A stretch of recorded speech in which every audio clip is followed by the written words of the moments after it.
Hello and welcome to the Computer Game Show. My name's David Turner. I'm here with Matt Murray. Hello there.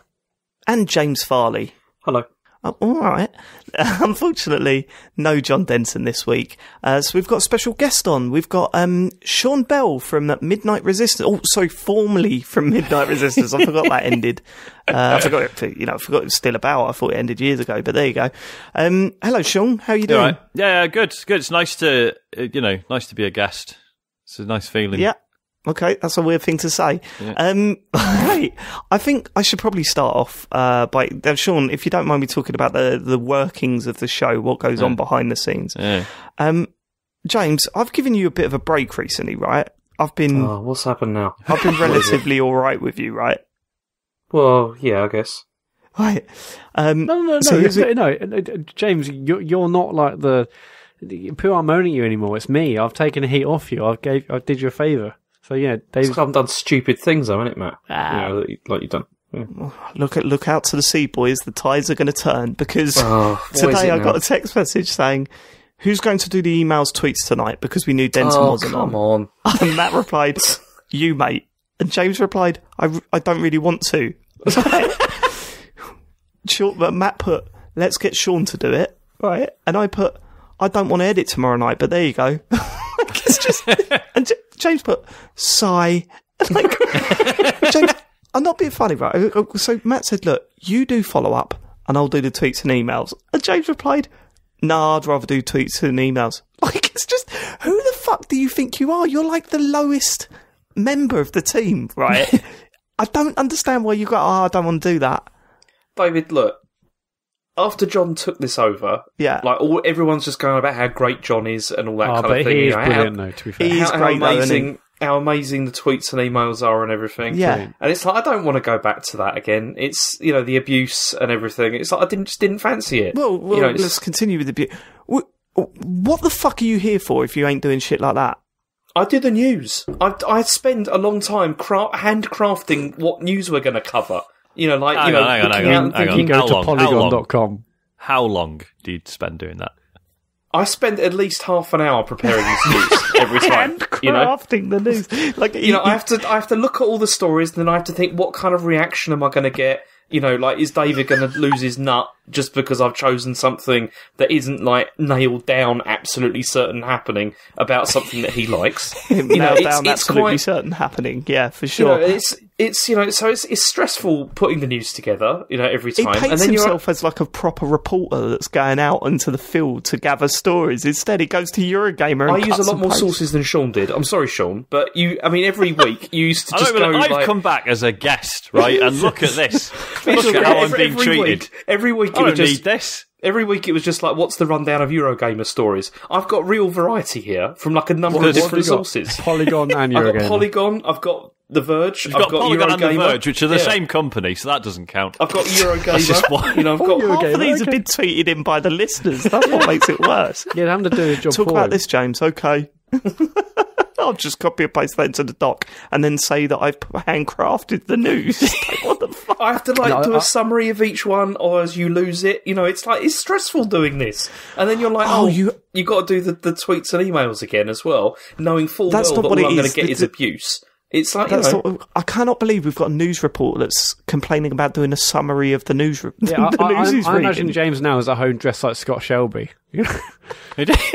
Just combing when the James internet. does when James does one of his academic papers, the hardest bit, guys, is the bibliography at the end, where he has to copy and paste some references to other people's work. Okay, you jest, right? But doing the bibliography is a right nightmare. It's horrible, like doing that. It's one of the worst bits. I can't wait to read your book and find out there's the odd Polygon link in there.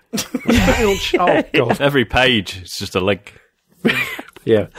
Coming in, Matt, let's get on with the feedback. So, on last week's episode, we had an email from Robert Castle who emailed in to say that he knew exactly where James was at that moment, knew where he worked, knew where he lived, and the secret was going to kill him. Yeah, he was going to kill him in his sleep. The secret being that James lives in Canterbury. Everyone knows that now, Sean. James lives in Canterbury. Finally, I can start talking Robert about Castle this. responds, sorry, I did not mean for my email to be creepy.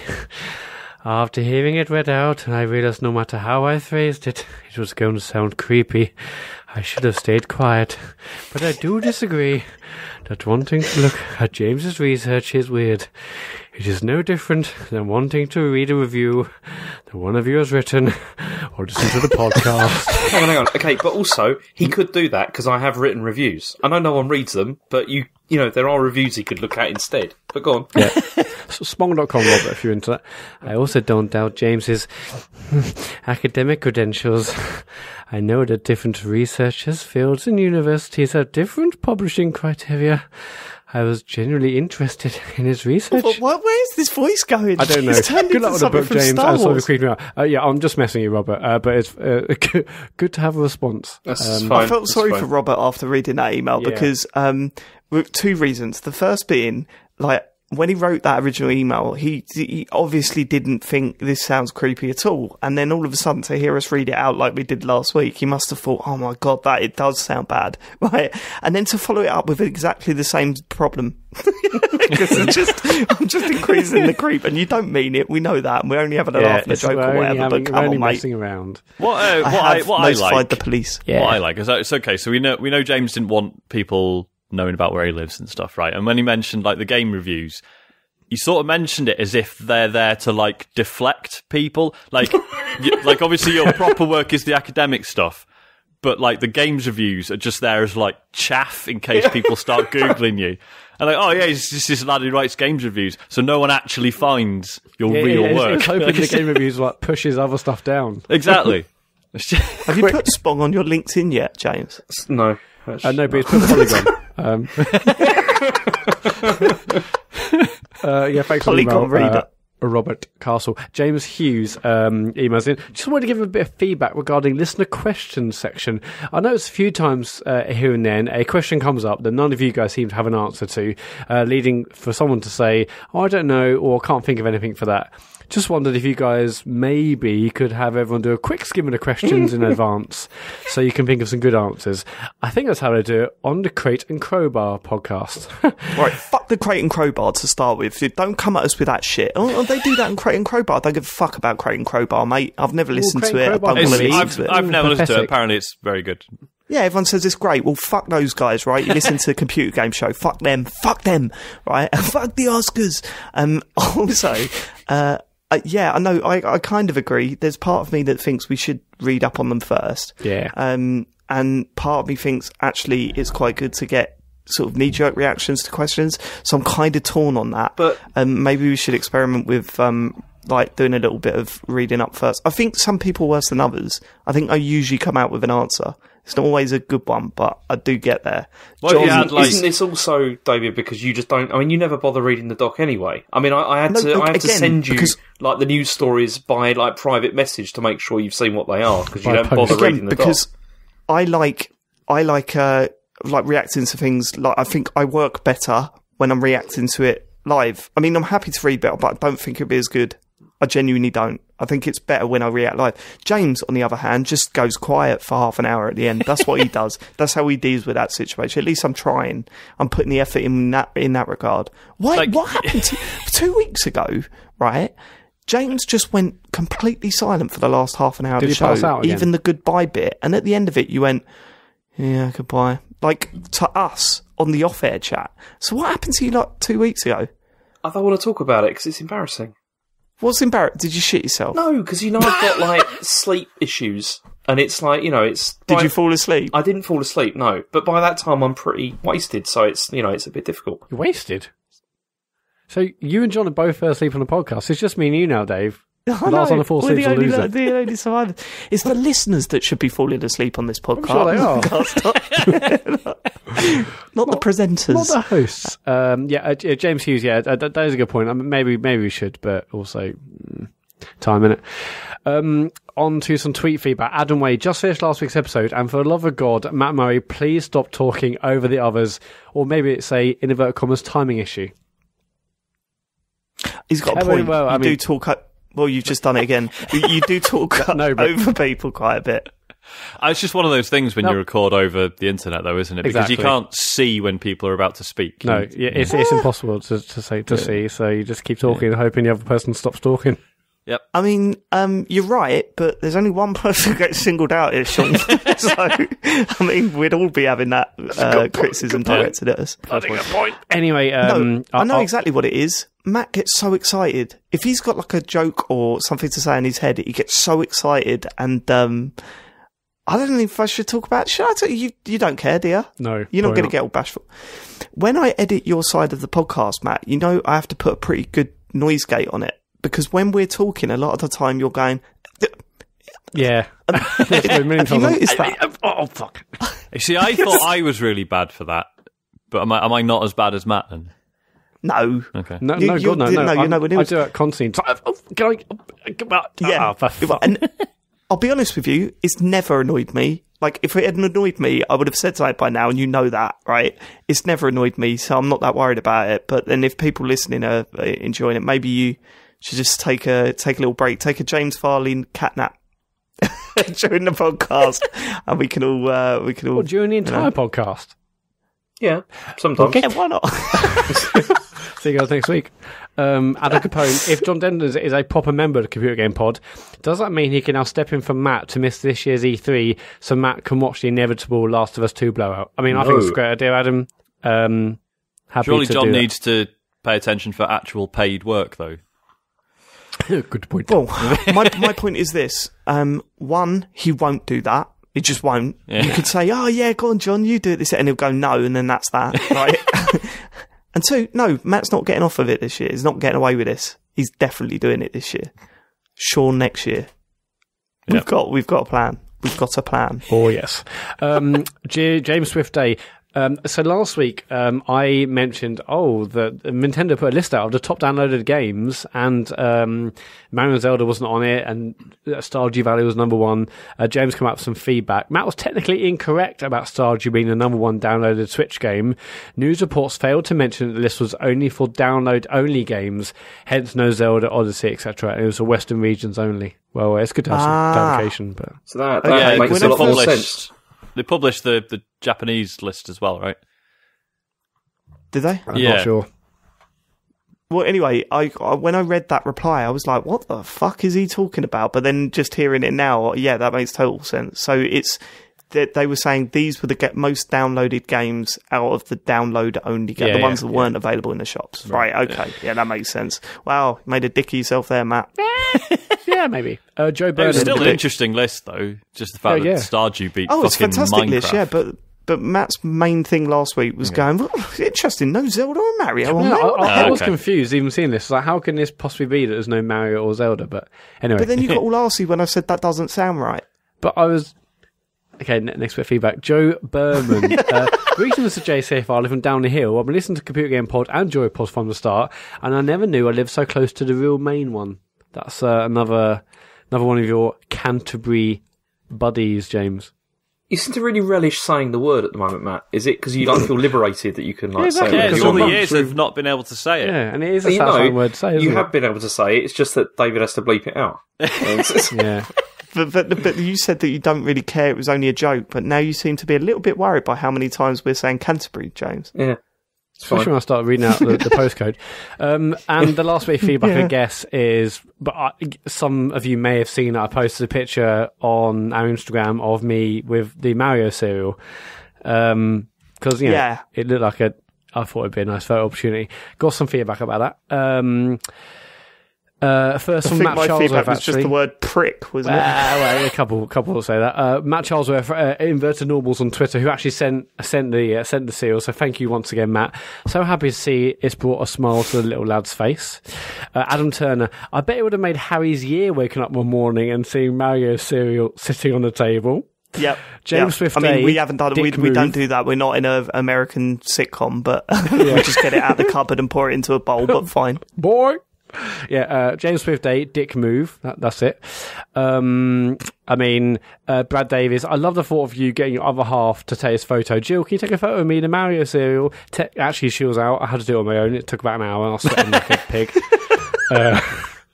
I mean, I could have been playing games. So I was like, no, I'll do 50 million poses with the cereal like an idiot.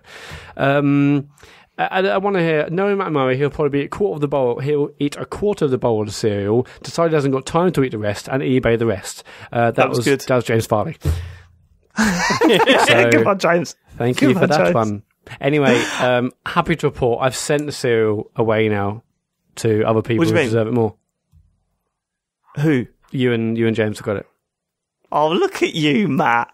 Trying to redeem yourself, but I will take it. So nice. you two will receive that cereal tomorrow.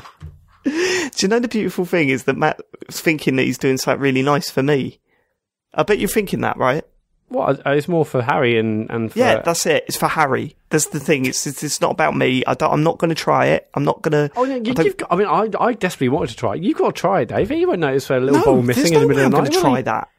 I don't eat cereal anyway, but what's wrong with you? Well, I don't know. I've never really been into cereal. I'm not a fan of milk. I do eat cereal every morning, but it is shit.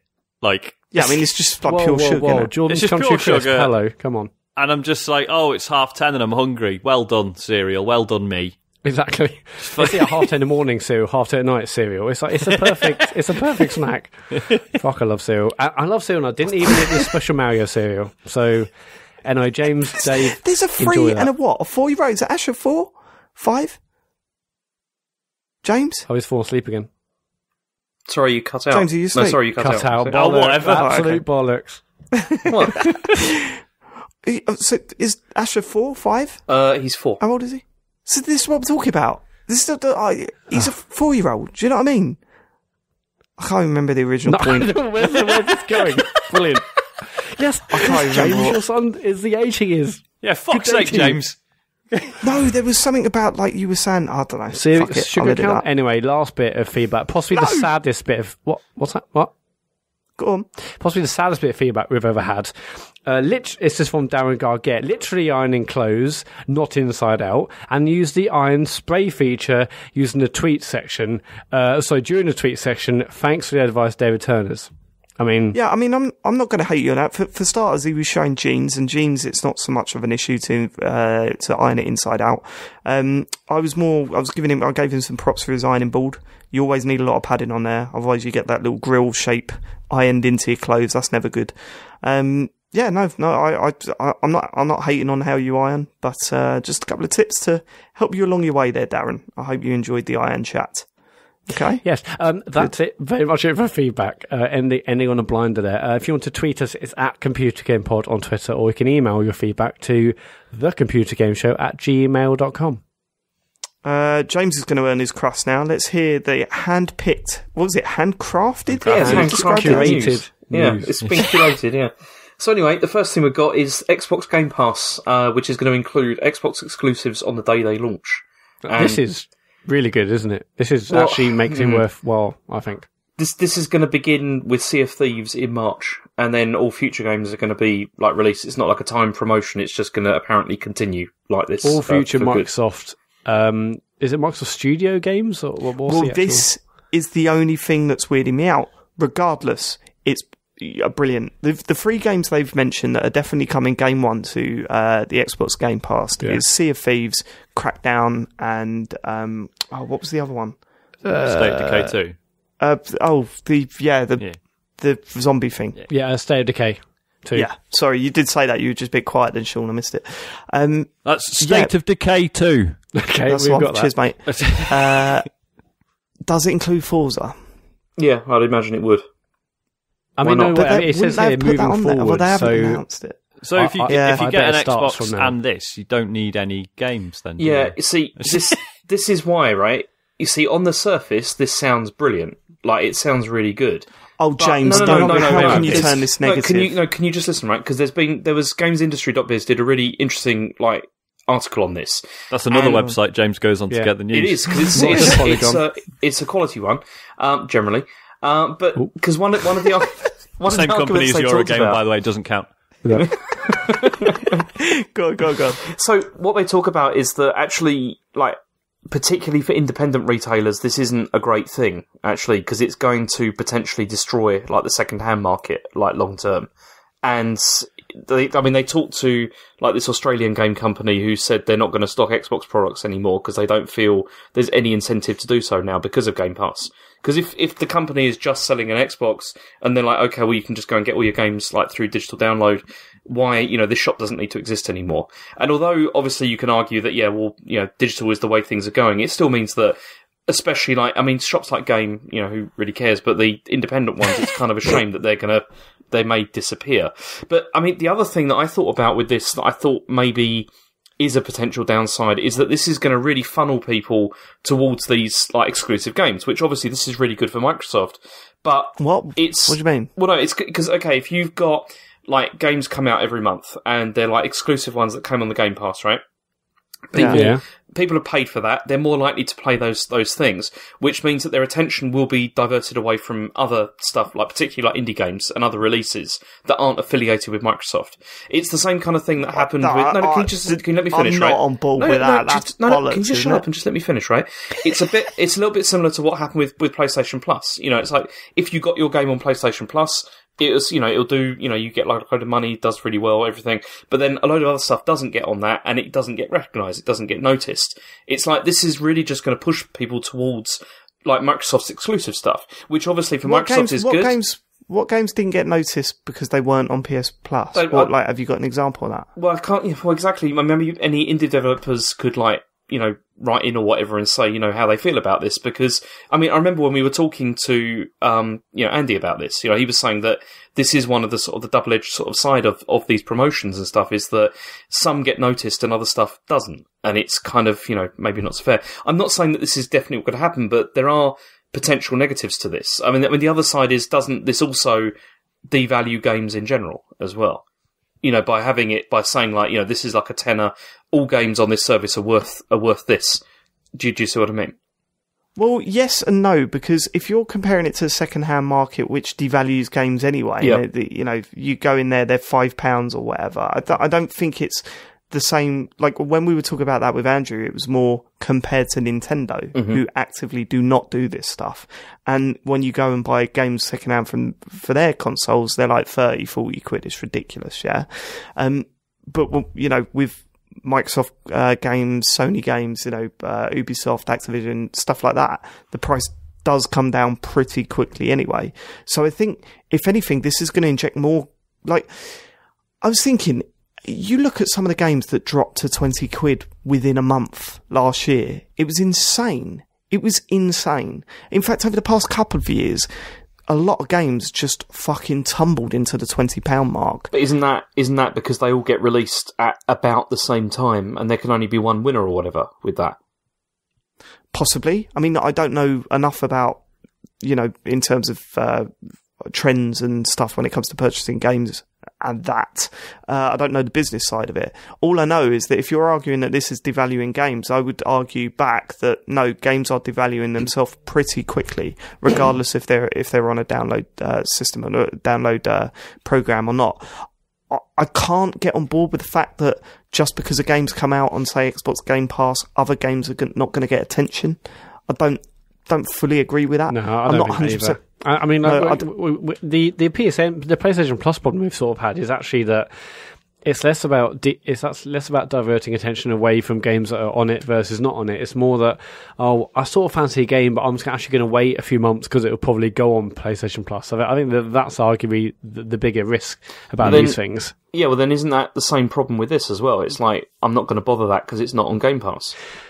Well, no, but because these are like the large exclusives, I think it's different from. They're not though, are they? Look at the Game Pass, the games that they've got on there. They're not mostly exclusive. There's all sorts. No, but I'm talking about like particularly this new initiative and these three that have been announced: Crackdown, Sea of Thieves, and State of Decay.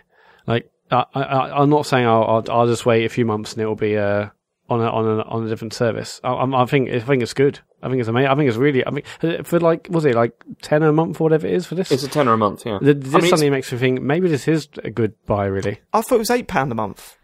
Wasn't it $7.99 a month? I'm not sure. $10, but it might. Yeah, so it might be less. Yeah, I'm pretty sure it's £8 a month, which is just. I think it's the price of Netflix, and I'd get a lot more entertainment out of that Game Pass, especially with these new games coming to it. Like Sea of Thieves, I was thinking. I mean, my opinions have changed dramatically since this news come out. But initially I was thinking, well, actually, paying £8 to play that for a month and deciding whether it's worth continuing with, that does not sound bad to me at all. That sounds very good. I mean, I fancied all those games, Sea of Thieves, Crackdown and State of Decay, and that's arguably like 120 quid's worth of games, and you'll pay way less than that if you did the monthly thing. I think it's a ballsy move. If you'd have told me last week that this was going to happen, I wouldn't have believed you.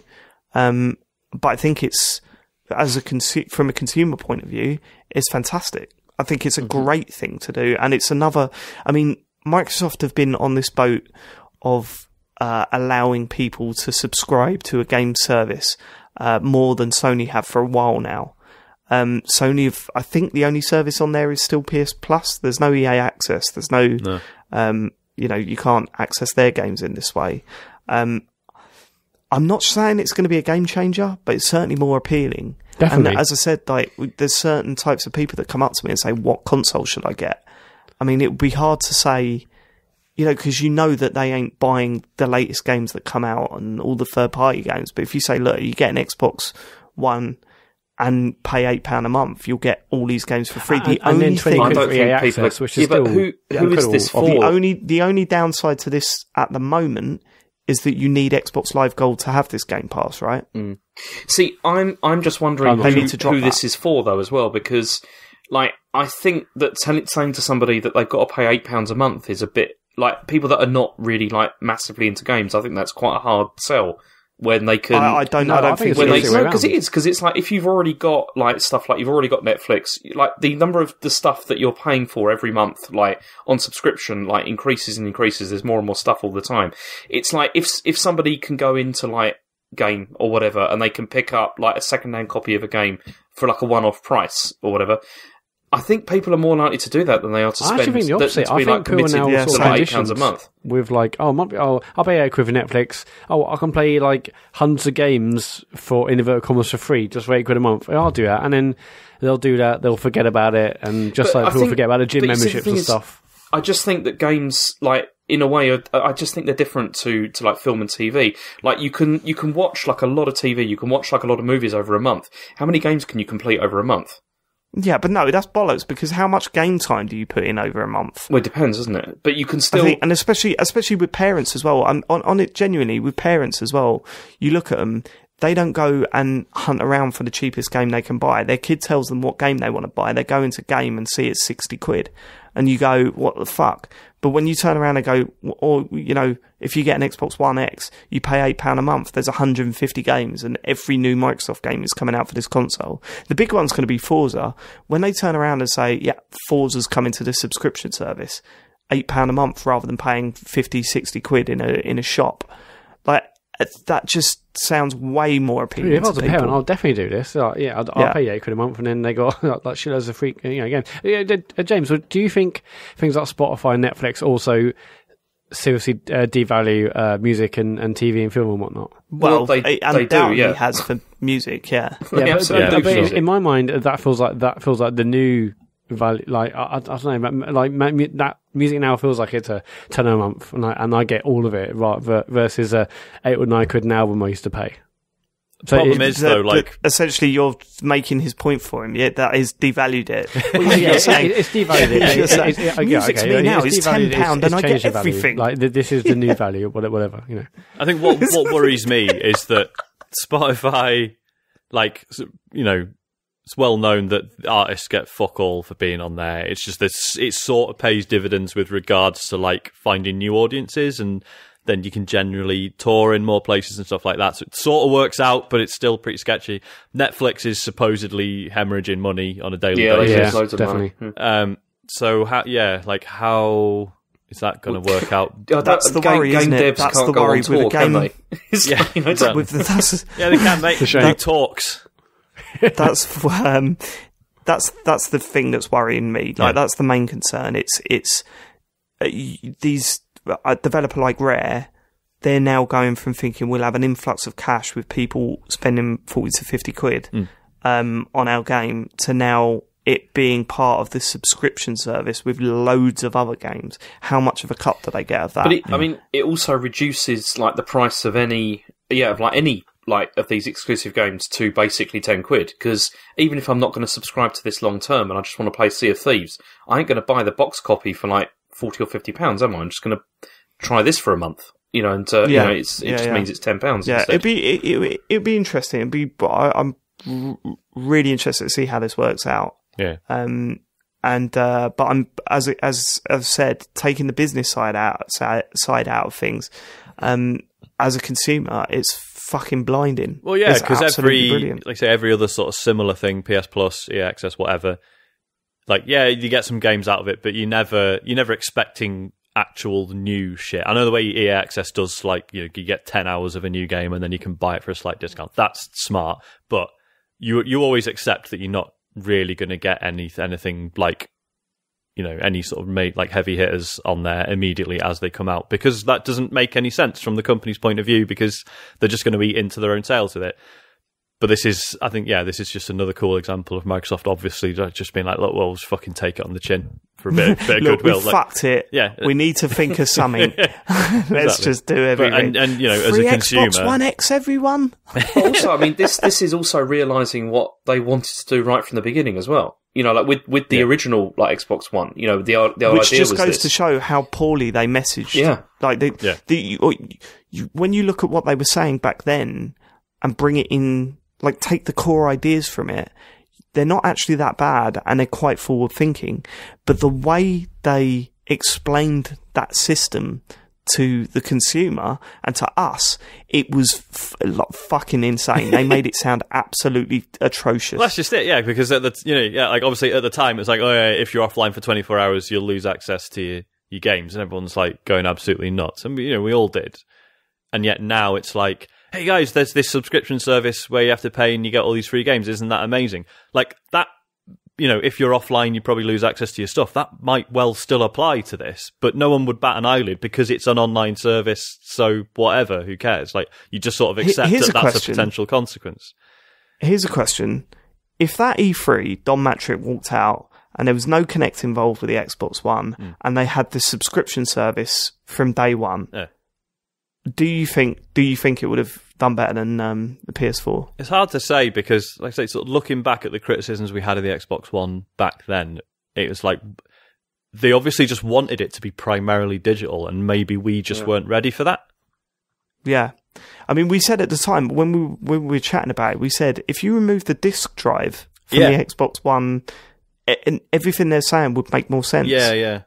But it was the fact that the because worst bits of digital distribution applied to your disc-based stuff, wasn't it? That was what really upset It was me. also at that stage things weren't like with like broadband and everything. It wasn't quite like fibre wasn't like quite as widespread as it is now either. Yeah. And I don't know. I think retailers at that time probably would have kicked off even more because I think they relied on them a bit more than they do now. Because it was. I'm surprised that I'm not surprised. I guess I'm not in touch with the mass market. But part of me just thinks one of them needs to turn around and tell retailers to fuck off, which is no good because it's shit for the economy and it's shit for, people's jobs and stuff. But at the same time, you just like fucking. Well, it's been interesting stifling. to me, like, so obviously the Switch is doing really well. And yet, in every shop I've been, it's only occupying the space that the Wii U had, i.e. fuck all. Like, it's not like they've gone, oh, well, shit, we better make a big Switch section now. That just hasn't happened as far as I've seen. I was thinking that, but at the same time, it's still not sold as many as the Wii U has worldwide yet, has it? Yeah, I guess. Not yet. So it's kind of But like it's selling actually- much more quickly. So to me, that's... It is, totally, yeah. But at the same time, the install base is still not as high as the other consoles, so I kind of get it. It is in Spain. It outsold the Xbox One in Spain now. There's more Switches there, which is odd. That's class. But like, I mean, I just think that maybe they've been burnt by Nintendo before. Maybe, yeah. Maybe they don't give a shit. But even so, it's still interesting that the Switch is doing as well as it is, despite lack of, bricks and mortar retail support. God, yeah. Like, I mean that console is doing so well, and Maybe it's- understandably so. Maybe it is also because maybe just download is a lot bigger on Switch. Because And that, yeah. Mhm. That's what I mean. It's like there's all these things perhaps conspiring to everyone, towards everyone realising that maybe bricks and mortar retail is not that big a deal anymore. the number one download game was Stardew Valley. Which is Exactly. Well, it's one of the only games that fit on the fucking system, isn't it? Hey! Next question. okay. So the next story we got is Mitomo is shutting down. Next two stories. Last sorry. one now, James. Last We're one. still in the first bit. You'd say choose one. It's like Yeah, I just said that. So, Mitomo is shutting down in May. It's going to end on the 9th of May. It's apparently been running for 2 years. After this, you apparently already now you can't buy anything with the in-game currency. Oh, and man. yeah, I mean, Gutted. the thing is, everybody moved off this pretty quickly after it started. Yeah, it was about a week, wasn't it? Yeah, and I'm It was a surprised very it's gonna fun last this long. week. But Yeah, yeah. It's all right. I mean, I never really got into it. Yeah. Yeah, the amount of the first people I time I told played that that love minigame fish and thing, I was chips like, is ridiculous. I mean, it's funny, isn't it? Because at the time, I mean, it'd be interesting to go back and hear what we were saying back then. Because I know there was sort of murmurs of like, maybe this is going to be like Nintendo's like online, like or mobile platform, like, and they're going to start doing other things that branch off it. It's like, nah, it's just a bit of a laugh, and then they killed it. Well, Yeah, I think the main feeling, I don't know if we said this, but I think the main feeling we got from it when it first launched was this is Nintendo trying stuff out rather than this is Nintendo's next big thing. Yeah.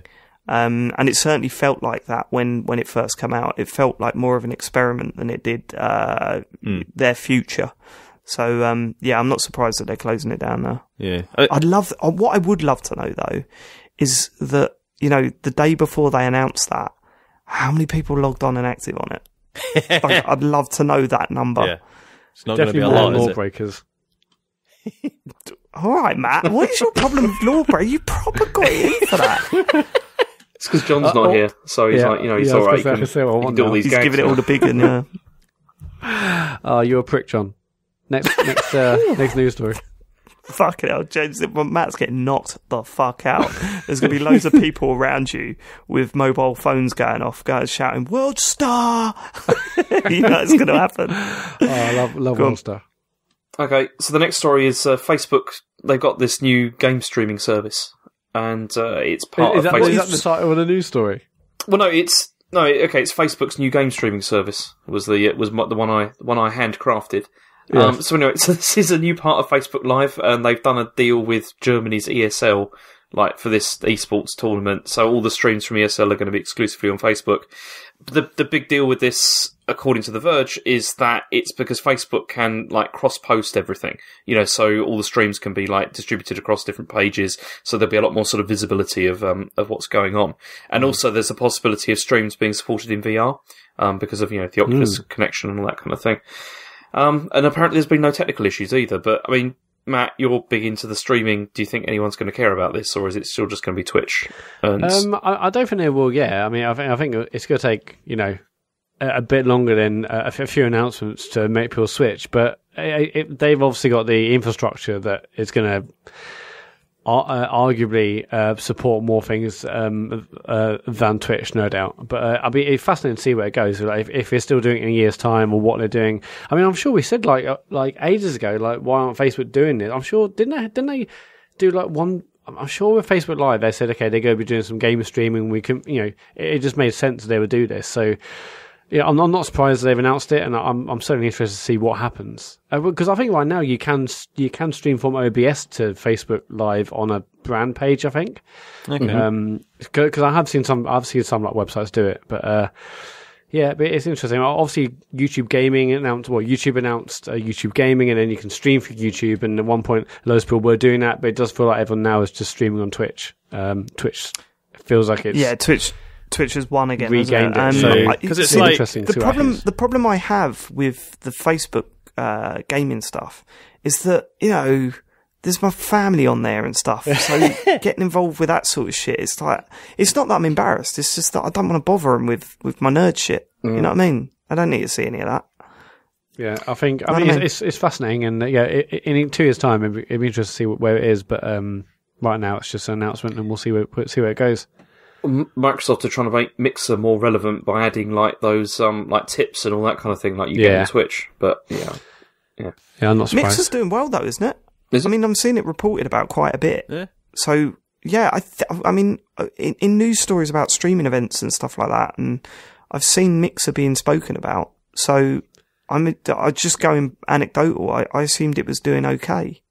No, is that not the case? Well, it's hard to say. I mean, obviously, certain people really massively bang on about it. Others don't mention it. I mean, every time I've tried to either watch one, say like a live streamed E3 thing, it hasn't worked. If I've tried to watch some stuff on the Xbox dashboard, it's been fine. But yeah, I don't know. I mean, it's impossible to say really.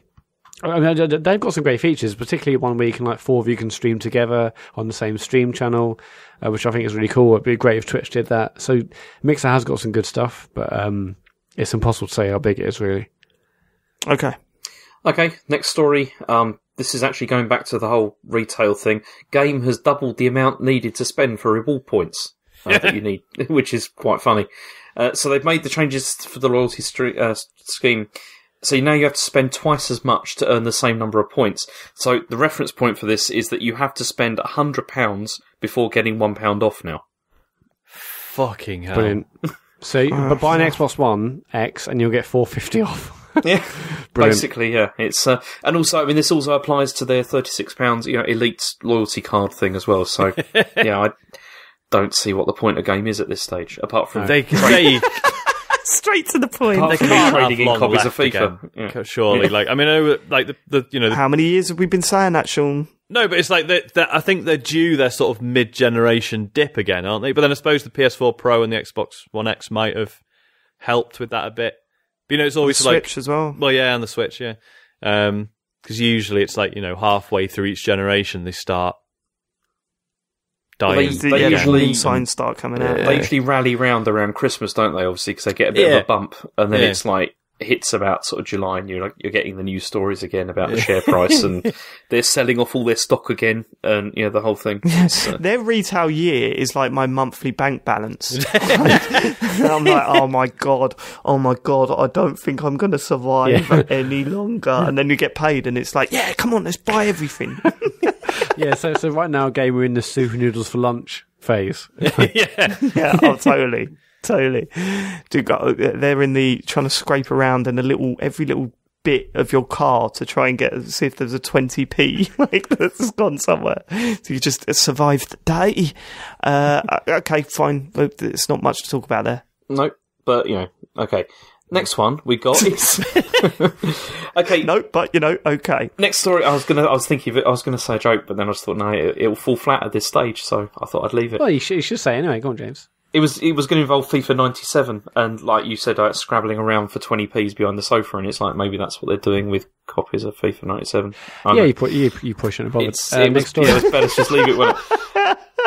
Anyway, your initial reaction was correct. Next story is Bungie is going to repeal its current shader system. Now, the reason I put this in is because this week CNBC also ran a story saying that Destiny 2 is struggling, and their argument is that the community isn't very healthy, as apparently Twitch viewership of the game is averaging at 4,000 to 7,000 on Friday afternoons versus like 14,000 to 17,000 for the original Destiny. And they give 4 reasons for apparently it not doing so well. So one is design decisions, making it like less engaging and less distinctive game than Destiny 1. Then also microtransaction implementation. They said although it's not as bad as Battlefront 2, apparently people have been unhappy. And also they said that Bungie haven't been that great at responding to player feedback, and it's like taking them a while to get back things. There hasn't been like a really clear sort of roadmap for where the game's going. And also, they said that Destiny has more competition now because of stuff like Warframe that wasn't there for Destiny 1. So, Bungie now decided... Warframe was there for Destiny 1, it was just really shit. Now it's just quite shit. Well, they also said the same thing for The Division as well, because that's another game which has been like remade, kind of, really. It's not really what it was when it first came out, and people are still playing it. Yeah. And so... They said this sort of the change of the shader mechanics and everything is like the first, like one of the steps that they're doing to try and sort of deal with this. And apparently, like there's going to be like new Iron Banner events where players can like pick rewards rather than via the slot machine. Yeah, so And it there's is going to gonna go be- back to how it was previously. Yeah, and there's going to be like raid-specific perks and all that kind of thing. But I don't know. I mean, because I bounced off Destiny really quickly, which is probably terrible. But Sean, you've still played it and everything. Yeah, are you still playing? I did the expansion stuff, Curse of Osiris, and I did enjoy it. But yeah, like the last few weeks, I've not found any reason to That go public back. event in the expansion is fucking brilliant. It is, yeah, really good. I mean, I've done that a bunch of times as well. Good. I still don't quite get the jokes. You're FIFA 97 scrabbling around for FIFA. I don't quite get No, it. it didn't work. That's why I didn't say it. It's Is there something about old money? It was like, you know, maybe they're trying to get together all the copies of FIFA 97 they've got, and they can like make some money out of those. But yeah, it doesn't work. It doesn't I work. don't No. actually get the full process, Yeah, to be so- honest with you. But anyway, so- Destiny, I just still like it. The only thing that bugs me is that I got absolutely screamed at for months on end about how I should get the Xbox One copy. So I did, and then I got screamed at to make sure that I was up to level 300. So I got to level 300 on my own, and then everyone just stopped playing it. And I'm like, for absolute fuck's mob, sake. Dave. I saw that coming a mile off. So all this I is it. don't get is I understand, like, if they're comparing it to, you know, at this point in Destiny 1's life, then yeah, that's, you know, the fact that so many people have dropped off probably is a bad thing. Personally, like, yeah, I've stopped playing it because I ran out of things that I was interested in doing. I didn't run out of things to do. It was just getting to like proper stupid high level sort, like slightly grindy stuff.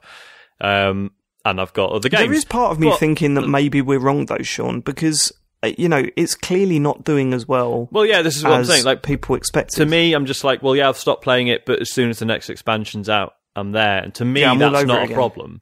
But I understand if, as you say, if you're comparing it to Destiny 1, if it is just not doing the same, But then I I maybe think Bungie- that is one an of issue. Bungie know the it too. arguments I read was they were saying about how like Bungie did a really good job with Destiny 2 of like front loading the game of like it was really good like in the beginning, but it's just that, you know, after you've kind of finished the main story and all that kind of stuff, there's not a lot end game there, and that's No, been there the is. thing. Yeah, there There is. is. There's loads. Yeah. There's loads of end game there. But is it it's good end game? Yeah. Like, is it? So the majority of it is good. The proper like once you've absolutely smashed everything, that's not as that's I guess not as intense is the right word Yeah. as Destiny 1.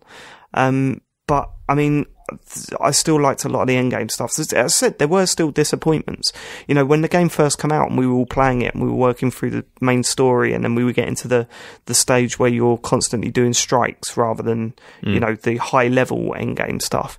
We were saying everything it does better, Yeah. right? Than the last one.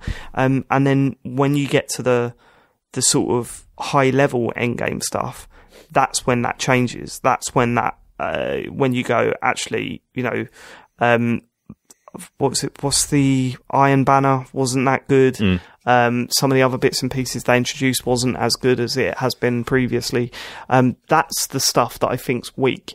The end game stuff, when you're doing strikes, you're doing raids, you're doing, well, I haven't done the raids yet, but when you're doing sort of what I'd say call the end game, that stuff is good. What's not good is when you're doing the high level end game stuff. And to be honest with you, I didn't dip into that much anyway. So I know I didn't do the raid, I didn't do the ultra competitive Crucible stuff. And I was still trying to find my sort of weapon set. And the perks. So I never got to the point where I was completely happy with my perks and my weapons. So I never got to that point that people seem to be disappointed with it. So well, let's see. I mean, Bungie are not known for hiding their head in the sand. And if they're saying they're going to change things about it to please their fans, then they will. I mean, they did constantly for Destiny 1. They worked on that game and tweaking it and getting it to a point where their core fan base loved it.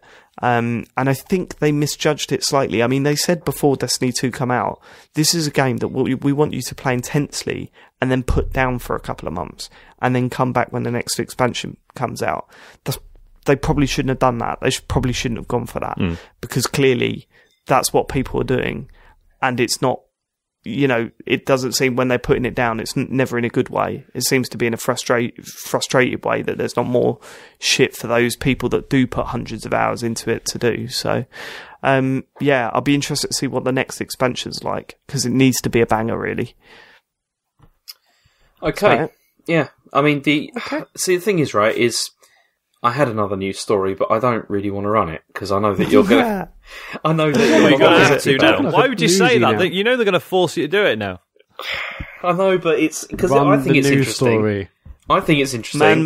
The news story is man makes shit FIFA gag. FIFA I told you question mark. it wasn't one that was ready, and that's why I didn't want to do it. And then Matt Wasn't forced me ready. to say it. You're not. It's Just get on with it. okay. So one of the other things that's come out today, which again FIFA this is all 97. completely like speculation and nonsense and that kind of thing, which is that Polygon have run this whole story about how Polygon? Microsoft don't have many like exclusives, and so they're looking Polygon talking bollocks again, are they? Well, this is the thing. They're looking. Well, they say that it's from things they've heard, but everyone always says that, and so they're claiming that like Microsoft are interested in like acquiring studios this year, and that one of those studios might be EA. Was the thing? Oh my god! Yeah, I mean this is EA, the shocking. publisher. Yes. What? Who published FIFA 97? They did. Shit. Okay, so ignoring this bollocks completely, right? Just taking that out of it. What is interesting, I think, to me, is what big studio or publisher like that could Microsoft realistically acquire? Well, any of them they can. Like money wise, they can. Yeah, but I can't see EA selling up. I think that's a load of old horse shit. I can't see them fucking handing the keys to Microsoft.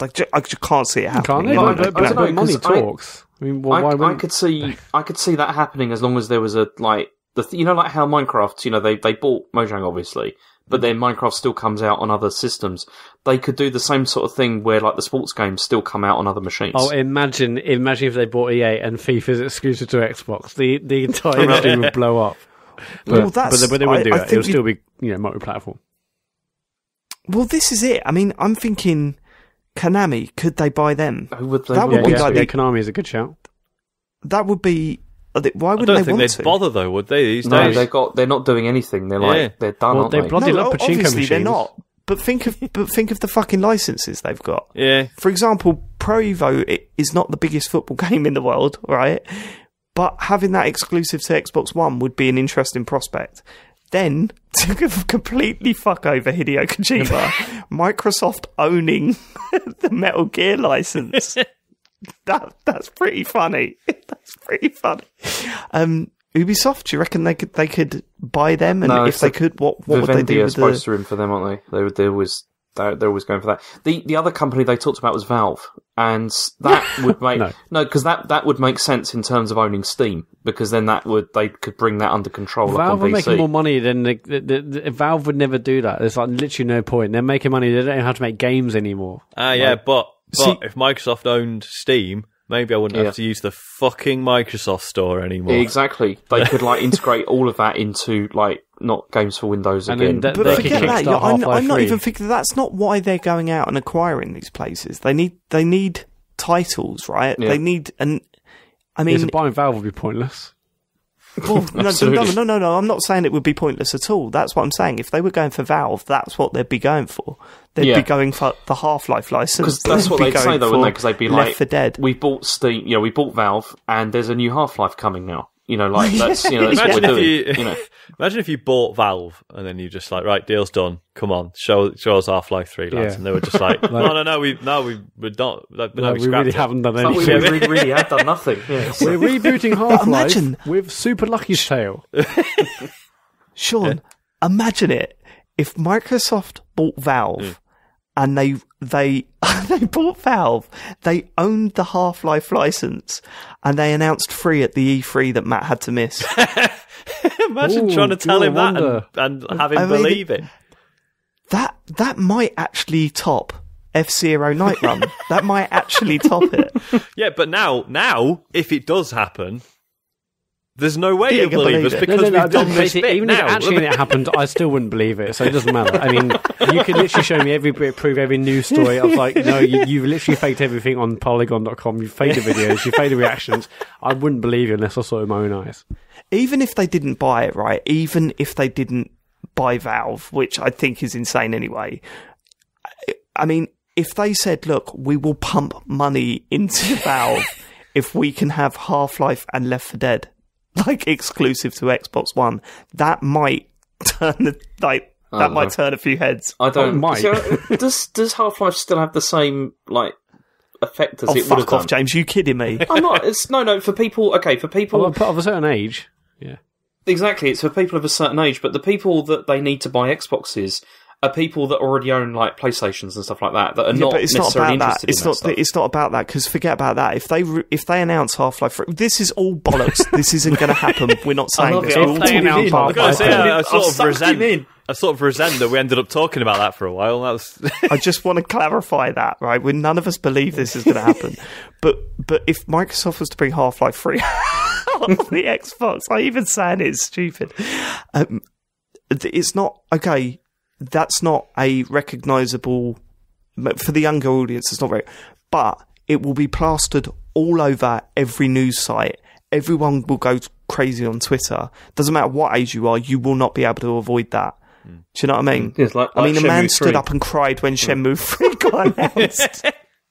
Yeah, if Half-Life 3 got announced, I would probably just put myself into a coma. Matt, what if it was Half-Life 3, but it was a Kickstarter? How would you feel about that? it was a Kickstarter, and it looked really shit.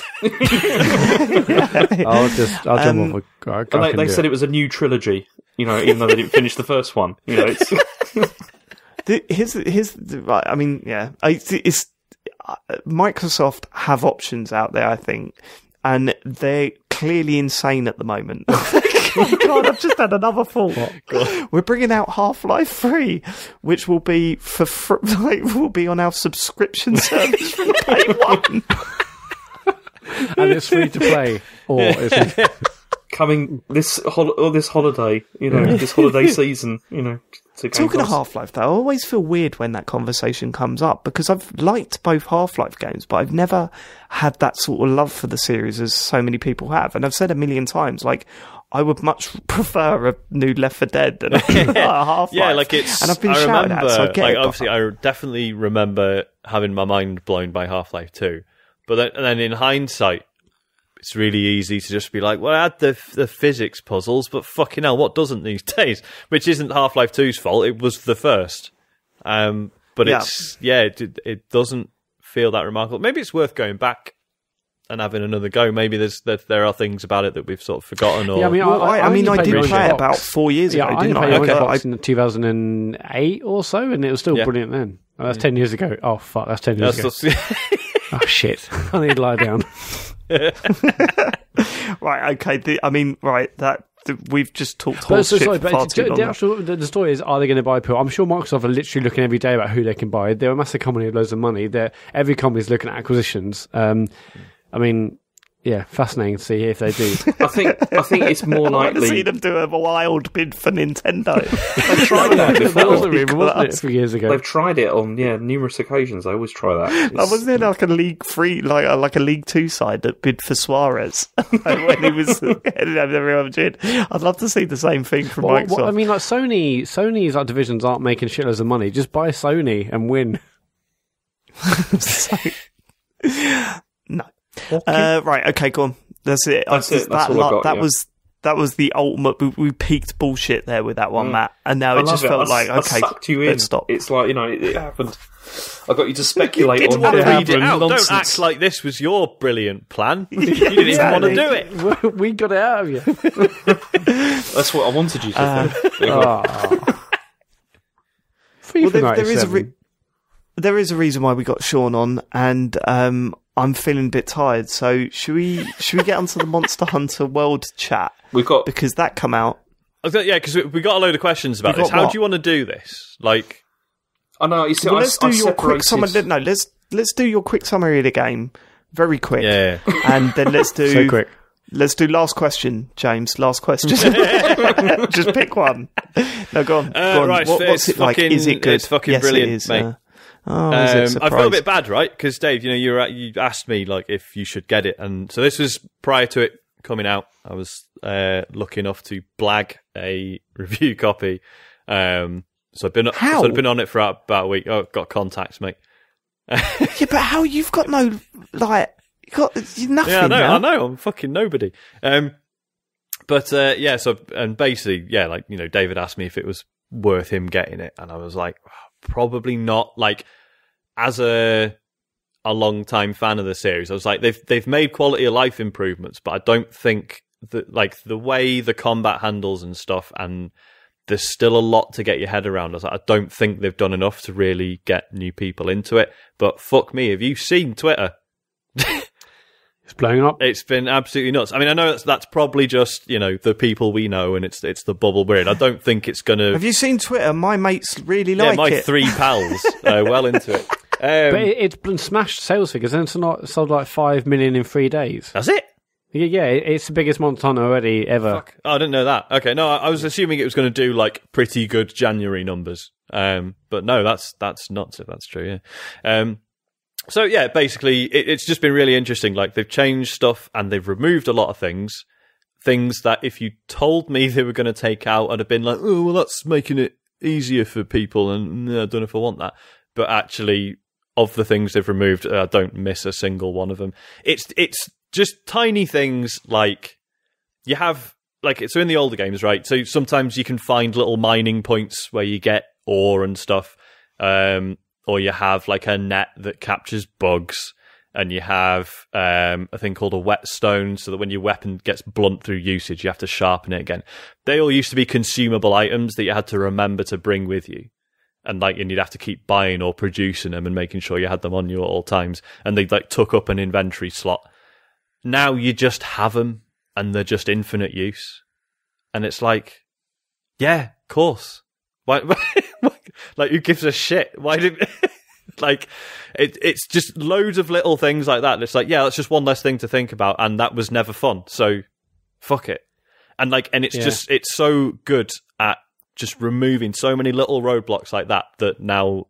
As it appears, loads of people are getting into it for the first time. I'm just going to interrupt you slightly, just because I'm not sure loads of people are probably saying, oh, that sales figure is bollock, but on a bollock side to say, basically on gamesindustry.biz, it says Capcom's Monster Hunter World has shipped 5 million units since it launched worldwide last week. According to Capcom, Monster Hunter World has shipped more units, including digital downloads, in 3 days following launch than any game in the history of the franchise. Fuck.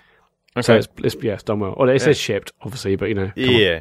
Still, right? Shit, that's ridiculous. For those who know absolutely nothing about the game, I suppose imagine. So Dark Souls bosses, quite complicated, quite a lot to get your head around. Very rarely you're going to be able to just do one first go. Like you probably many attempts involve learning like patterns and the little tells they have for certain attacks, possibly tweaking the gear you're using or your combat style or whatever. And that's like that against normal enemies. You don't worry about bosses. Wow. It's a tough game. But basically, that in like a decent sized like open environment, and the boss is just cutting about, minding his own business until you show up. And also, there is more than one of them hanging around, and now they interact with each other in really fucking exciting ways. Well, basically, they have fights with each other, but it's involved enough that if you're in a party of 4 people and you're hunting one particular monster, and there's another monster in the map that fucking hates the monster you're after, one person can be like, right, I'll you guys track the one we're actually hunting. I'm going to go and find the other prick, piss him off, and then drag him over to the main fight, just to get the monsters to start on each other and fuck each other up and make life a little bit easier for you, and usually get a really exciting little set piece at the same time. You can do that, and it's fucking amazing. This game, I mean, I think I've said on previous episodes, I've always wanted the Monster Hunter series is really interesting me. I've never played one, and this one looks brilliant. I've listened or actually watched the 8-4 Play podcast. They did a special with a guy called Gaijin Hunter. I think he's a big YouTuber about Monster Hunter stuff. Yeah. And it's a really fascinating talk, and it really, I mean, I'm not going to get it right now because I've got other things to do and no time, and I'm shit at playing games. But my God, I really would love to get into this game. It just looks, and graphically, it looks stunning as well. I've seen loads of it's beautiful. Amazing GIFs that's shared on Twitter of these monsters fighting and this, that, and the other. It looks absolutely brilliant. Yeah, and it's one of those games where people are sharing GIFs of cool things they've done. And it's stuff that in most of the games might not seem that impressive because it would probably be like a little quick time event or something. Whereas with this, it's like, because it relies so heavily on you being good and your knowledge of timing and spacing and all the sort of the mechanics of the combat, that it's like, no, everything cool you see in that game has been fucking earned. Like, it's so I'm in that other WhatsApp group with you, Sean, and like Owen and some other people, and obviously you're all talking about Monster Hunter, and it sounds like a foreign language to me because I don't play it, but is it I mean, obviously I don't know any systems and what you were talking about, so it sounds really complicated, but is it actually complicated in reality, or is it just because I'm not aware of the systems and whatnot? Like, there is a lot more complicated than, say, Destiny 2, or is it actually not that bad? It's no worse than Destiny, certainly. It's just, as with Destiny, there's a lot of sort of weird specific terms and language around it, so it does seem quite impenetrable. But this time, there's like, the tutorials are really nicely paced out, and I think basically, as long as you just make sure you read them and don't be tempted to just be like, I'm sure I'll get my head around it, and then skip it. Which people do that all the time. People do it, and it's kind of fair enough. Like, most game designers should know now that that's what people do, and maybe try and figure out other ways around it. But like, if you just make yourself read those tutorials and take them in once, you'll be all right. Like, it's the issues with the combat that like people initially have is that it feels stiff because it's what cool people call an animation priority game, similar to Dark Souls, in that like once you've started an attack animation, there might be like specific points in the animation that you can cancel out of it into a dodge or whatever, but there aren't many and you really have to learn them. So in other words, you start an attack, you are stuck in place while that attack takes place and you can't do anything else. So if you start messing up the timings or you're not being fully aware of what the monster's doing and reading what it's doing properly, you'll just get fucked around a lot, and it can be really frustrating. But once you get that knowledge, once you learn the moveset for your favourite weapon and get that down perfectly, and you understand where you can like sneak dodges in, how, during an attack, and how you can sort of make sure you're always adjusting your position relative to where the monster is and looking out for its attacks. And like once you get your head around all that stuff, it's just so fucking good and it's so exciting. So does it feel class based, not in different classes, but actually just based on the different weapons that you and your squad mates or whatever you call it, you got using? You've got these 14 different weapon types, and they sort of vary in how complicated they are. The main division is you've got 3 ranged weapons, and then the rest are like melee weapons. But then even within the melee weapons, you've got like the hunting horn, which is one where it's like a giant fucking like wind instrument or something, or like one's like a set of bagpipes or Christ knows what. But as you do attack combos with it, each hit in the combo plays a musical note. And then once you've strung 3 notes together, you then press 2 attack buttons and you just blow into the hunting horn and it plays a chord with those 3 notes. And the notes you've played dictate like a buff or a skill that it gives to everyone in your party. So there'll be a healing song, or a song that gives you better attack, or a song that cures poison. So you'll learn your combos to put those songs together and then play them, and shit like that. It's just like there are weapons in this that you could frame an entire game around. Like the mechanics behind them are so weird. But there's also like super simple ones that if you're just starting for the first time, like they'll totally. So what's the core gameplay loop of this? I'm going to keep referencing Destiny because it feels like it's the closest thing I played. But are they like weeklies, dailies, and you do like raid type things, and strike type things? Yeah, so they have added like weekly objectives, which get you little bonuses, which I think you get. Basically, you get like tickets, which then allow you to buy specific monster parts. So the main loop of it is you fight a monster, you get some parts from it, and then those parts you can then use to make gear out like based on that monster. So if you've got a monster that breathes fire, for example, building its armor will protect you against fire, whereas building weapons from its parts will allow you to deal fire damage. So you sort of pick your way through the monsters by being like, right, well, I've got to fight this guy who does poison damage, so I want to be immune to poison. So there's this other creature whose armor will give me immunity to poison, so I'll kill him first, get the poison out, and kill this next guy. That gives me armor that's immune to fire, and then I can kill this other one, and you sort of pick your way through it like that. Where it gets interesting is, in order to build a full set of armor, you need like specific parts from each monster. So sometimes the only way to get them is from getting what they call part breaks, which is like you deal a certain amount of damage to a certain part of the monster. For example, cutting its tail off. And that'll give you a specific part. So you go from like, right, so I've just killed this monster and I haven't got everything I need. You then go back and like, right, how do I make sure I damage its wings enough so that I get one of the wing parts, or its claws, or its head? So you sort of have to like really start learning their attack patterns and the way they move and stuff to make sure you get the hits in the right places. And yeah, it's fascinating, absolutely fascinating. Okay, it's getting boring now. I'm going to go through some of the questions. Should we do that? Yeah. Well, hold on, just one sec. The one thing that I have that I was surprised about was that it seems like this is more of a Monster Hunter game than fans were expecting. Because I remember when it was first announced, it was like this was going to be like the dumbed-down thing. Monster Hunter arcade. Do you know what I mean? And there is a grain of truth in that. As I say, they have simplified things, but then when you realise it's all just in service of getting you to the cool bit more quickly and getting you into just enjoying battering monsters and figuring them out and building gear and then moving on to the next thing, it's like, oh yeah, fine. Whatever. Okay. There probably are people who are sore about the fact that, you have these scout flies that just lead you to the monster pretty much after you found a couple of clues, whereas previously you had to like read some environmental clues, but those are still there if you really want to do that. But also the fact that there are more often like several monsters in the area that you have to deal with, so the scout flies kind of make sense in that you've got more monsters to deal with, and it's not just find the monster, because there'll be several of them cutting around, and so the scout flies make sense there, I think. But yeah, cool. Story-wise, hasn't this got like a 50 or 60 hour story? Okay. As well. Yeah, I mean, I'm at the end of what they call low rank. Monster Hunter games are always split into ranks. So there's low rank, which is usually your story mode, and then high rank is usually just a series of hunts with no story to it. And then in some Monster Hunter games, there's what they call G rank, which is super hardcore, impossible difficulty. Apparently, the story mode sort of reaches a satisfying conclusion at the end of low rank in this, and then sort of carries on in high rank. But I've not got there yet. But yes, if you're including low and high rank, then yeah, there'll be like hundreds of hours in it. Cool. Okay, let's get some questions. Ben Cameron.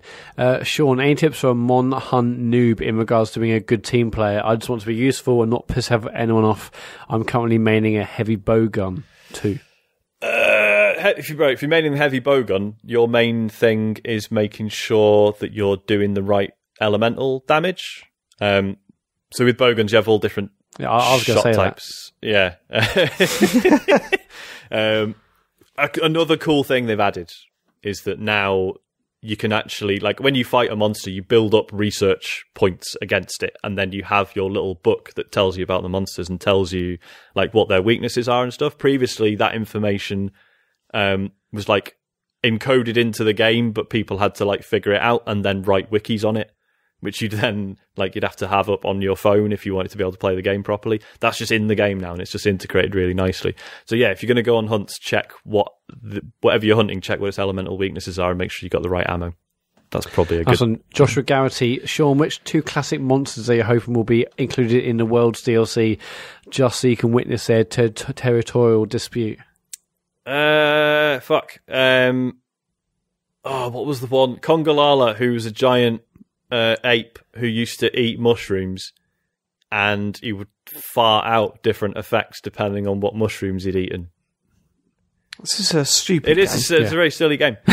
That's Joshua Garrity. KT, I just slid down a hill, jumped and landed on an Agenarth. I've been hunting for 30 minutes and then destroyed it. Is Monster Hunter World the game of the year? Yes. Sam Quirk, does Captain Toss still think Monster Hunter is cool now that everyone's playing it? Do you know, I tweeted about this. I do feel a bit. I do feel a bit like post-Brexit Farage, in that it's like it's like, well, I've got what I wanted now. Everyone's fucking playing it. So what do I do now? Yeah. What's next? Yeah. There was part of me that was like, oh, am I just going to get sick of hearing about this now that people mate, actually like it? You're just a prick. No, I'm not saying that, but that's not happened. Like it's been properly nice just seeing everyone getting into it and properly enjoying it. So give it time. Yeah. Mehmet, Give it time. now that Monster Hunter is back on a living room console after a decade of portable platforms, has anything been lost? Yes, it's obvious what's been gained: seamless worlds, higher definition, better camera, etc. But does anyone miss playing Monster Hunter on the go at business trips? It does sting that this isn't on the Switch still. Like that would still be what's amazing. The version that is coming to Switch? So the version that came to the Switch is only in Japan, and that's Monster Hunter Double Cross, which is like a beefed up version of Monster Hunter Generations that we got on the 3DS, which is fine. But again, like I think that will feel a bit shit going back to it because there'll be all this other stuff you now have to consider that they've streamlined in Monster Hunter World. So yeah, Do you think this could come to Switch, Sean? I've been wondering about this. I mean, visually, absolutely not. But in terms of like the system improvements, I don't see why it couldn't. Well, there's an interesting one about the system, right? So there's a new Monster Hunter game coming out at the end of the year. Would you like it to go back to what it was, or would you like it to stick with this new? Oh, no, stick with the new stuff. Sort of streamlined thing. Yeah, like if I wanted to play an old school one, like the games are so huge that I could easily go back to Monster Hunter 4 and Monster Hunter Generations on the 3DS if I really wanted to. I don't think I will, though. Fair enough. Kieran, any more questions? Sean, best weapon for new people and best weapon overall. That's from Kieran.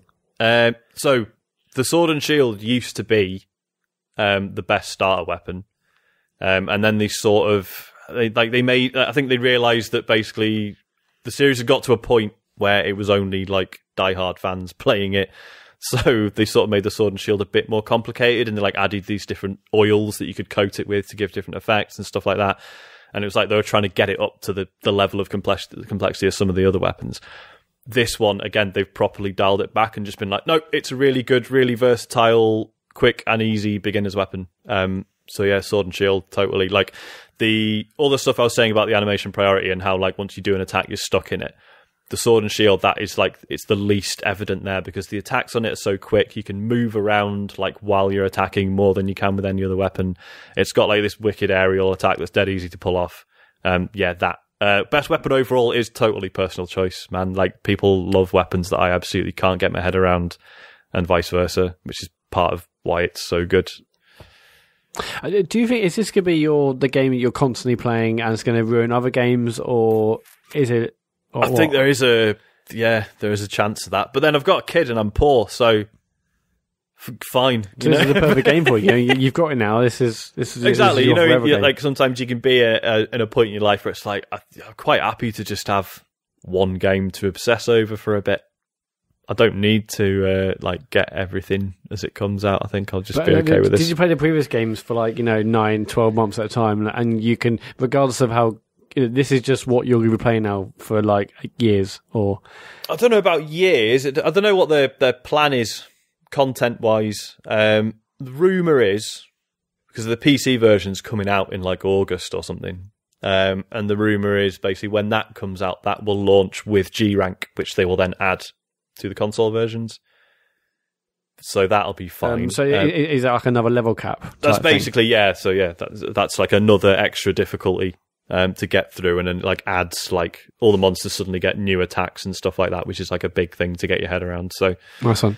Last question from Matthew Francis: what do you think is the biggest single quality of life change in Monster Hunter World? There's loads. I think the item thing is probably the biggest one. And I'll tell you what. It used to be with armor sets, they would give you these special abilities, but in the previous games, there was this really weird system where you would only, so say fire resistance was a skill. Each bit of the armor set, so the head or the arms or the chest or whatever, would give you +2 or +3 fire resistance. But you would then only get the fire resistance skill if you got it to +10. If that makes any sense. So you'd have to equip the entire set before the skills would work. And it was just a bit rubbish. Whereas now it's just like, no, every piece of armor just has its own skill. Equip whatever you want, doesn't matter. And it's good because not only is it easier, but it allows you to sort of mix and match and sort of experiment a bit rather than just being like, look, make the full set or forget it. So yeah, that's been a huge one, I think. Huge. Yeah, I would like to play it, but I'm not sure I'm going to be able to, but it does sound amazing. It's good, but yeah, it is like a pretty big time commitment. So cool. Yeah. Played anything else? No. Is that enough? It's never for enough. You, listeners? Like, honestly, I haven't even scratched the surface. I could carry on, but I won't, Dave. Because I like you.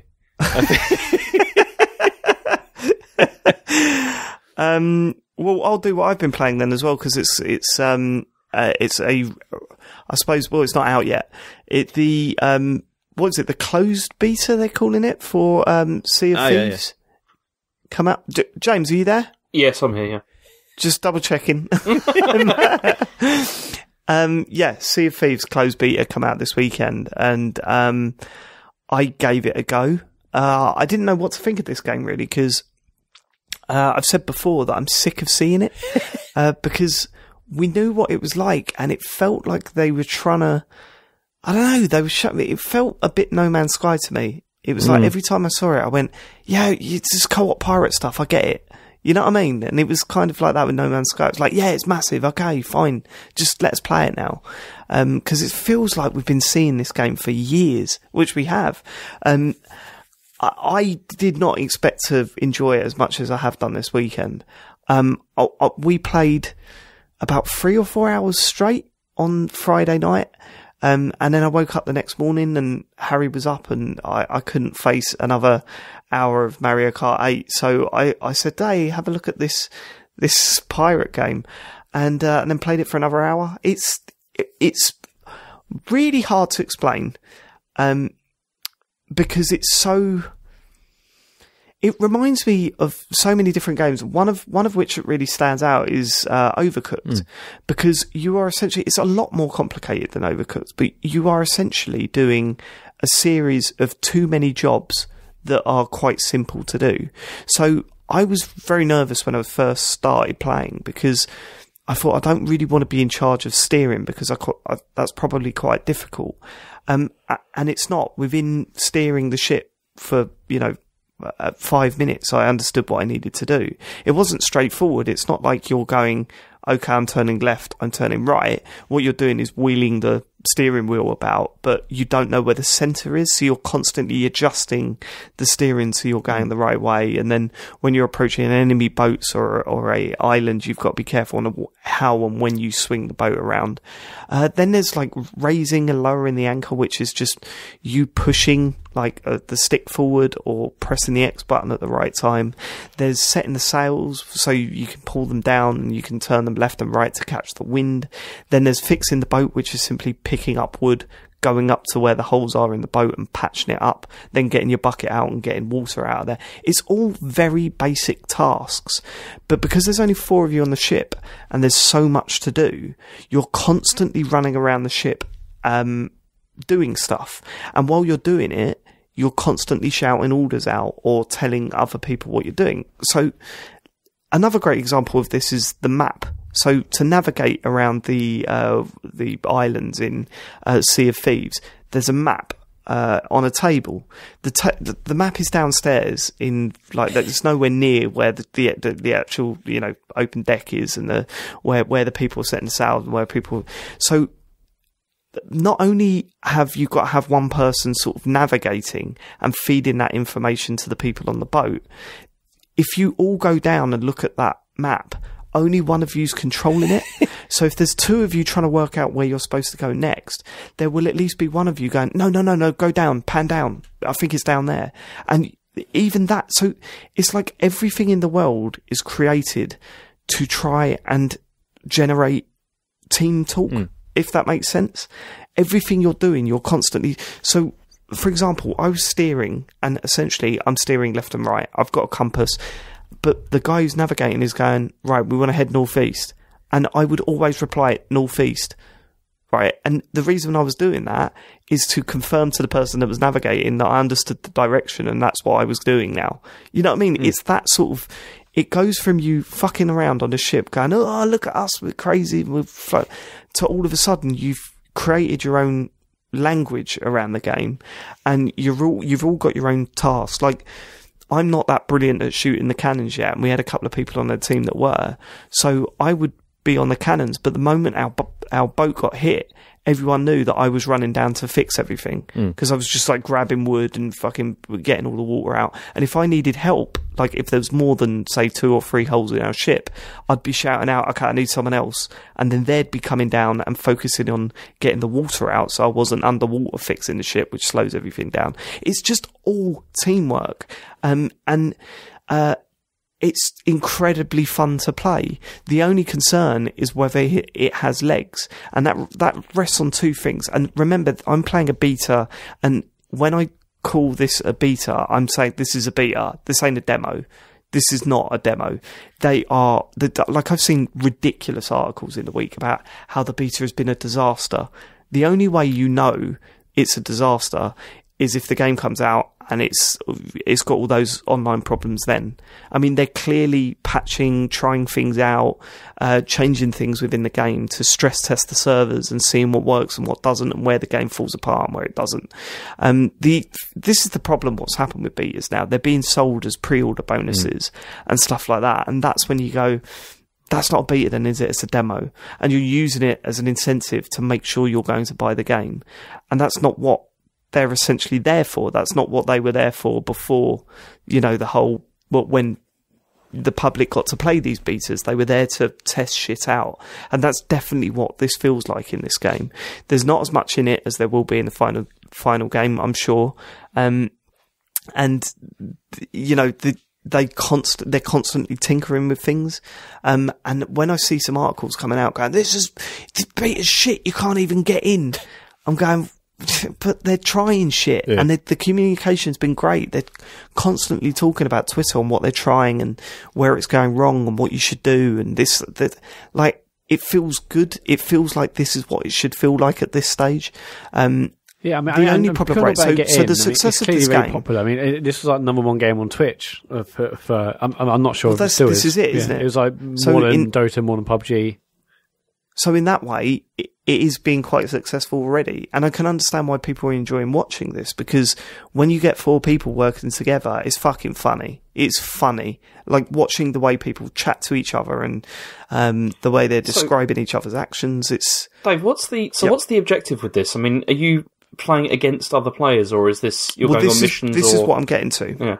There's 2 things that this rests on. It rests on the co-op needs expanding, because at the moment the main aim of the game is to get treasure chests. You get as many of them on your ship as possible and then get them to an outpost and sell them, right? So there's a risk reward of, hey, let's go, get as many chests as we can, but there's also the risk of you might come across another team that are going to completely annihilate you and steal all your shit, right? The problem is, at the moment, the only way of getting those treasure chests are these silly little quests, and they're quite fun to do, but if that's the only thing that's in the game, then it's going to be shit. So the idea is that you get a mission, and it's usually go to this island, then go to that island, and on every island you go to, there's a clue on where to dig to find a treasure chest. On these islands, there's computer-controlled skeleton things that come and attack you, and you've got to fend them off. There's not many of them. The islands are quite empty at the moment. I was reading today, there's actually 2 or 3 other mission types that's in the final game. I'm hoping they're a little bit more substantial than what's in this. But again, it's a beta. I don't know what the final game's going to be like. What I will say is, from what I've played, the stuff that's in there is okay, but it's not enough to keep me interested for too long. So I hope the other stuff in the game is just as good and has a lot more depth to it. The other side of the game is coming across other player-controlled pirates it's fantastic. That's been my favourite thing so so is it far. a giant shared universe, a shared world? Like, Yes, I think it's more like Destiny, where it's segregated servers, right. because Yeah, separate instances. it's not like a huge world, and we are very rarely coming across other people in that game. And again, that could be them testing stuff out on the server side and making sure that there's not too many people in one area at one time. But it is quite rare to come across other players. Now that makes it fun in one respect, because when you do see a boat, it's fucking on. And like it's exciting because it's not a regular occurrence. But in the other side of things, it would like that to happen a little bit more, because, you know, we played, as I say, for about 3 or 4 hours, and we must have come across 4 other boats. Oh shit! You know what I mean? So there was a lot of us just going from island to island. Then like, there's like loads of boats on the horizon, constant battles. Yeah, I'd much prefer that. Yeah, I get that, but when coming across an enemy boat is so much fun. Like it's so much fun, because the thing is, you're sailing and you've all got your jobs and blah blah blah. The whole dynamic changes within your team when you come across an enemy boat. You're like, okay, how are we going to approach these guys? Who's going to be on the cannons? And then when it's all kicking off, it's like, fuck, right, someone needs to fix the boat, someone needs to get that. You can. My favourite thing, which I don't think a lot of people have noticed on this beta yet, is that you've got cannons on the side of your boat, and it's quite hard to get a direct hit with a cannonball. It's not impossible. In fact, it feels about right. You know what I mean? So you can't just pepper a boat. You need to be skilled at it, and you need to be close enough, and you need to position your boat correctly, because they're very limited with how you can swing them. Like you can't just shoot anywhere. But you can also put another crew member in a cannon and fire them onto the other boat. And that completely, like, it was our mate Zeno would constantly do it. He'd step inside a cannon and would fire him at an enemy boat, and then he'd just kill them all because they're not expecting it. All of a sudden there's another dude on their boat. It's, you know, the person-to-person combat it wipes the floor with any other naval combat that I've ever seen in a game, and everyone praised Black Flag for it. But this is a total joke, because you haven't got those cursors. You haven't got the computer-generated visuals of where your cannonballs are going. It's not that easy. This takes a very specific skill, and not just from the person that's shooting, but also from the person that's controlling the boat and the sails and fixing the ship. There feels like there's got to be a full crew working together for you to take down another boat. You've got to be on it, and you know, it's tense, it's fun, and there's a lot of tactics involved. It's really. I'm surprised by how much I enjoyed it, and it's got the silly shit in there as well. You know. I don't know how often we'll do this, but we did after a big mission where we come back with about eight crates. We all went to the bar and got absolutely hammered, and it was fucking funny watching everyone throw up over each other and stuff like that. So yeah, what I will say is my feeling at the moment, it's going to be an incredible 10 hours of gameplay, but has the potential to be like a proper all-timer that we could be playing this time next year and still fucking loving it. And so I'm hopeful that there's enough in the full game and it gets continued support for this to go from a really fun, short experience to something that we will constantly go back to. Yeah, because there's loads of things like ship upgrades which aren't in the beta, and different types of missions which aren't in the beta and stuff. So yeah, and again, it rests on how well it does the whole coming across other players thing.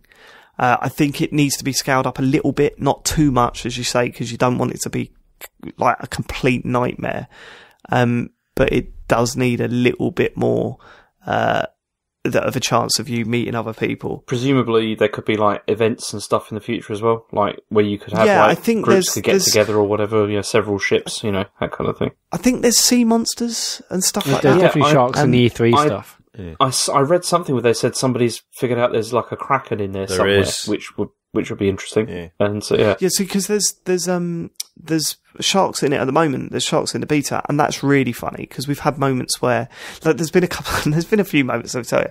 So there was one where there was one of us was on the ship just making sure that no one was going to board it while we were out, and I was swimming back with a chest in my hands, and I had two mates around me, and they both started screaming, and I was like, what the fuck is going on? And I looked behind, and there was like a shark about an inch away from my head, and then my mate shot it with a sniper rifle from the ship, and it sort of swam away. It didn't die, but it swam away. But like, that was a really good moment. There was another moment where we all went to this island, and they were all looking for the treasure that was on their map. But I thought, well, while you're all looking for that, I'm going to go and have a little look about this island. So I went to the other side of the island, and I found another loot, like a box, a treasure chest, just sitting out in the open. I was like, fuck, I'm having that. What I didn't realise is that the others had returned to the ship, and another ship had pulled up, and another two ships had pulled up, and there was people having a gunfight on the island that I was at. And the other guys were cracking up. The people on my team were cracking up because as this big war was going on, I'm sneaking through the middle of this whole gunfight with a treasure chest, which everyone wants, like trying to get away from them. And I managed to make it to the beach before they'd even spotted me. And then, of course, I'm getting peppered with bullets from the centre of this island. And they just managed to give me covering fire enough to get back onto the boat, and then off we went.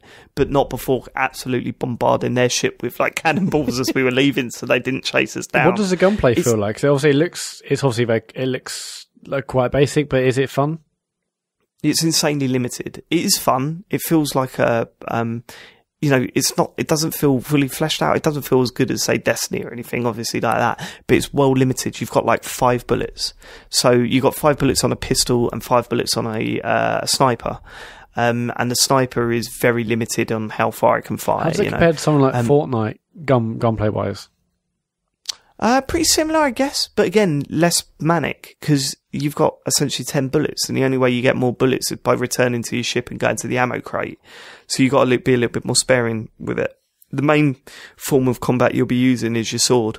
And I've fought off skeletons with my sword, but I haven't come across another enemy player where we're just having a sword battle yet. But that looks like it might be a little bit more complicated than it originally seems. Also, the game is stunning to look at. Like, I was always worried about the art style. I didn't think it looked that great. But when you're out in sea and the waves are moving and the light is like reflecting off the water, it looks absolutely incredible.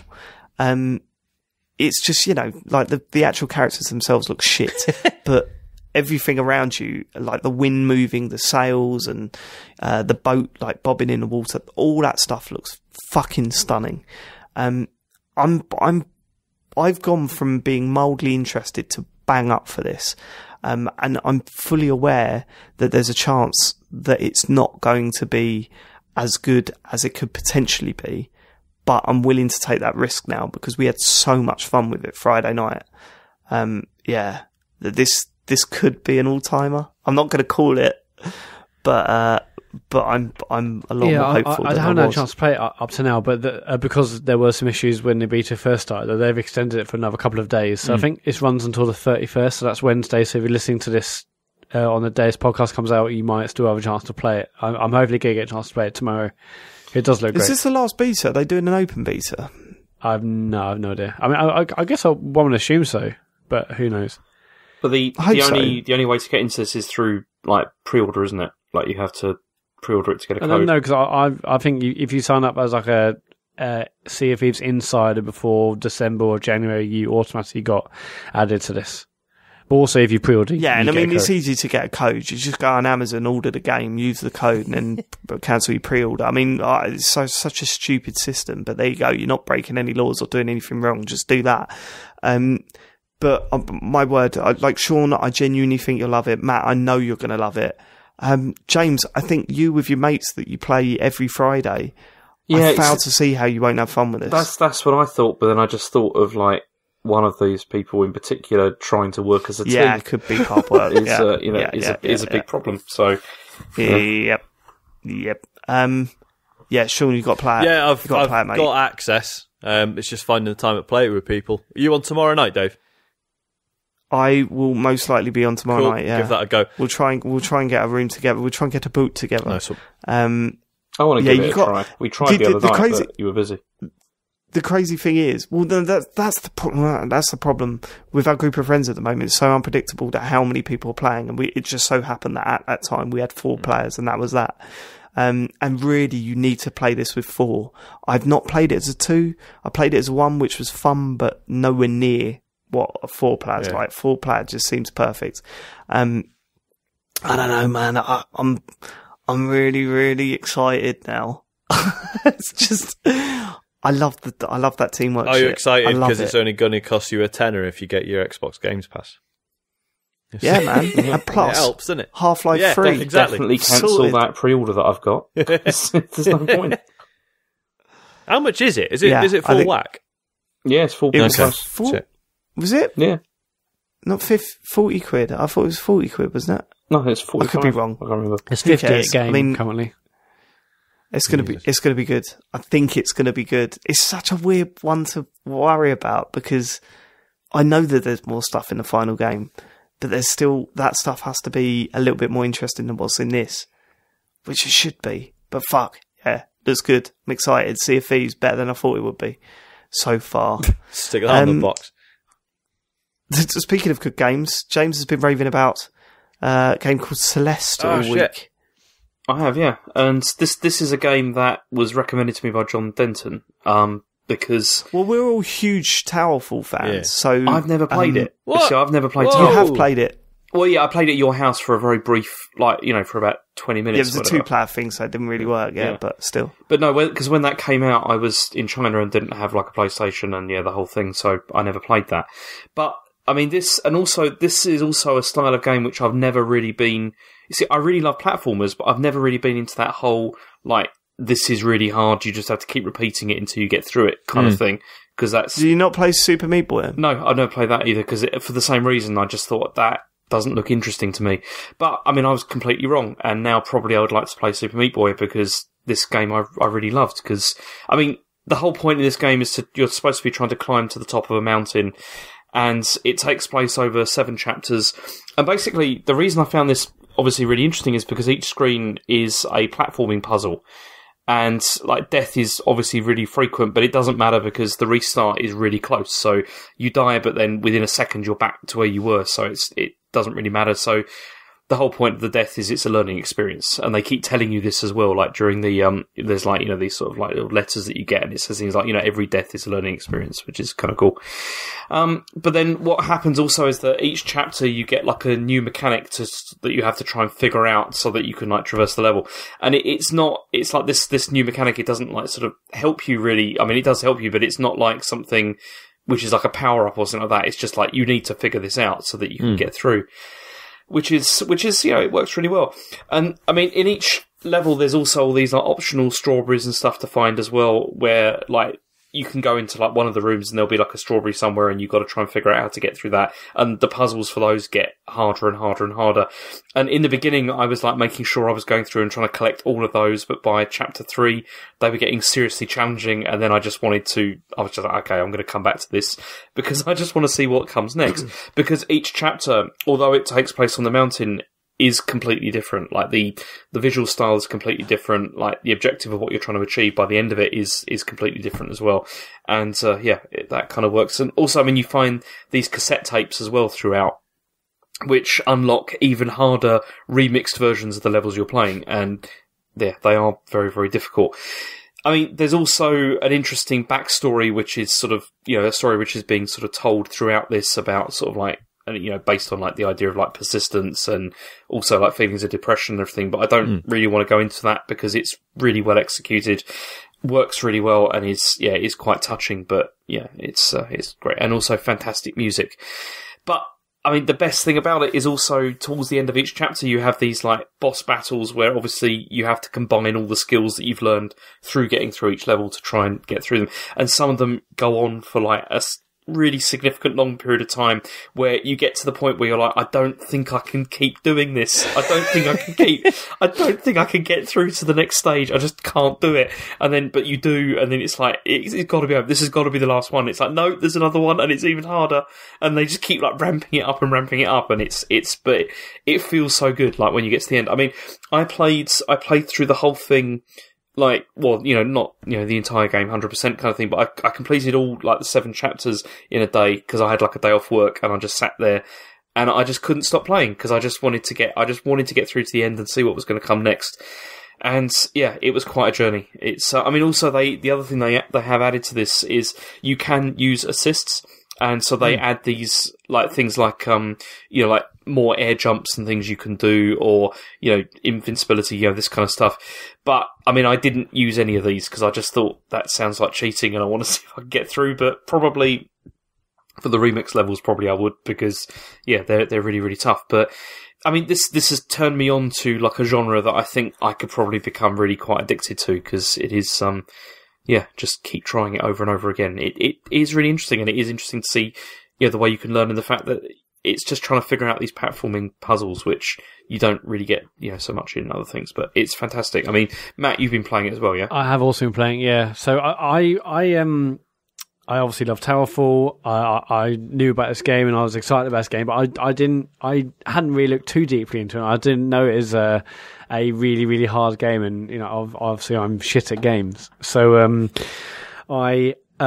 I'm only up to, like, chapter 3 so far, and I've really loved everything I've played about it. I love the music, I love the writing, graphic aids looks absolutely gorgeous. Everything about it is brilliant. But I know for a fact this game's going to beat me before I beat it. It's getting super tough, and I had this chase. It's not like you to just, like, quit a game, is it? It's also, I'm surprised, Matt. Chapter 3, that only takes about an hour to get that far. How long have you played? I think I checked my clock and it was like 4 hours. Yeah, because also at the end of each, like, chapter tells you how many deaths you've had. And I think I was like 500 deaths or something. No.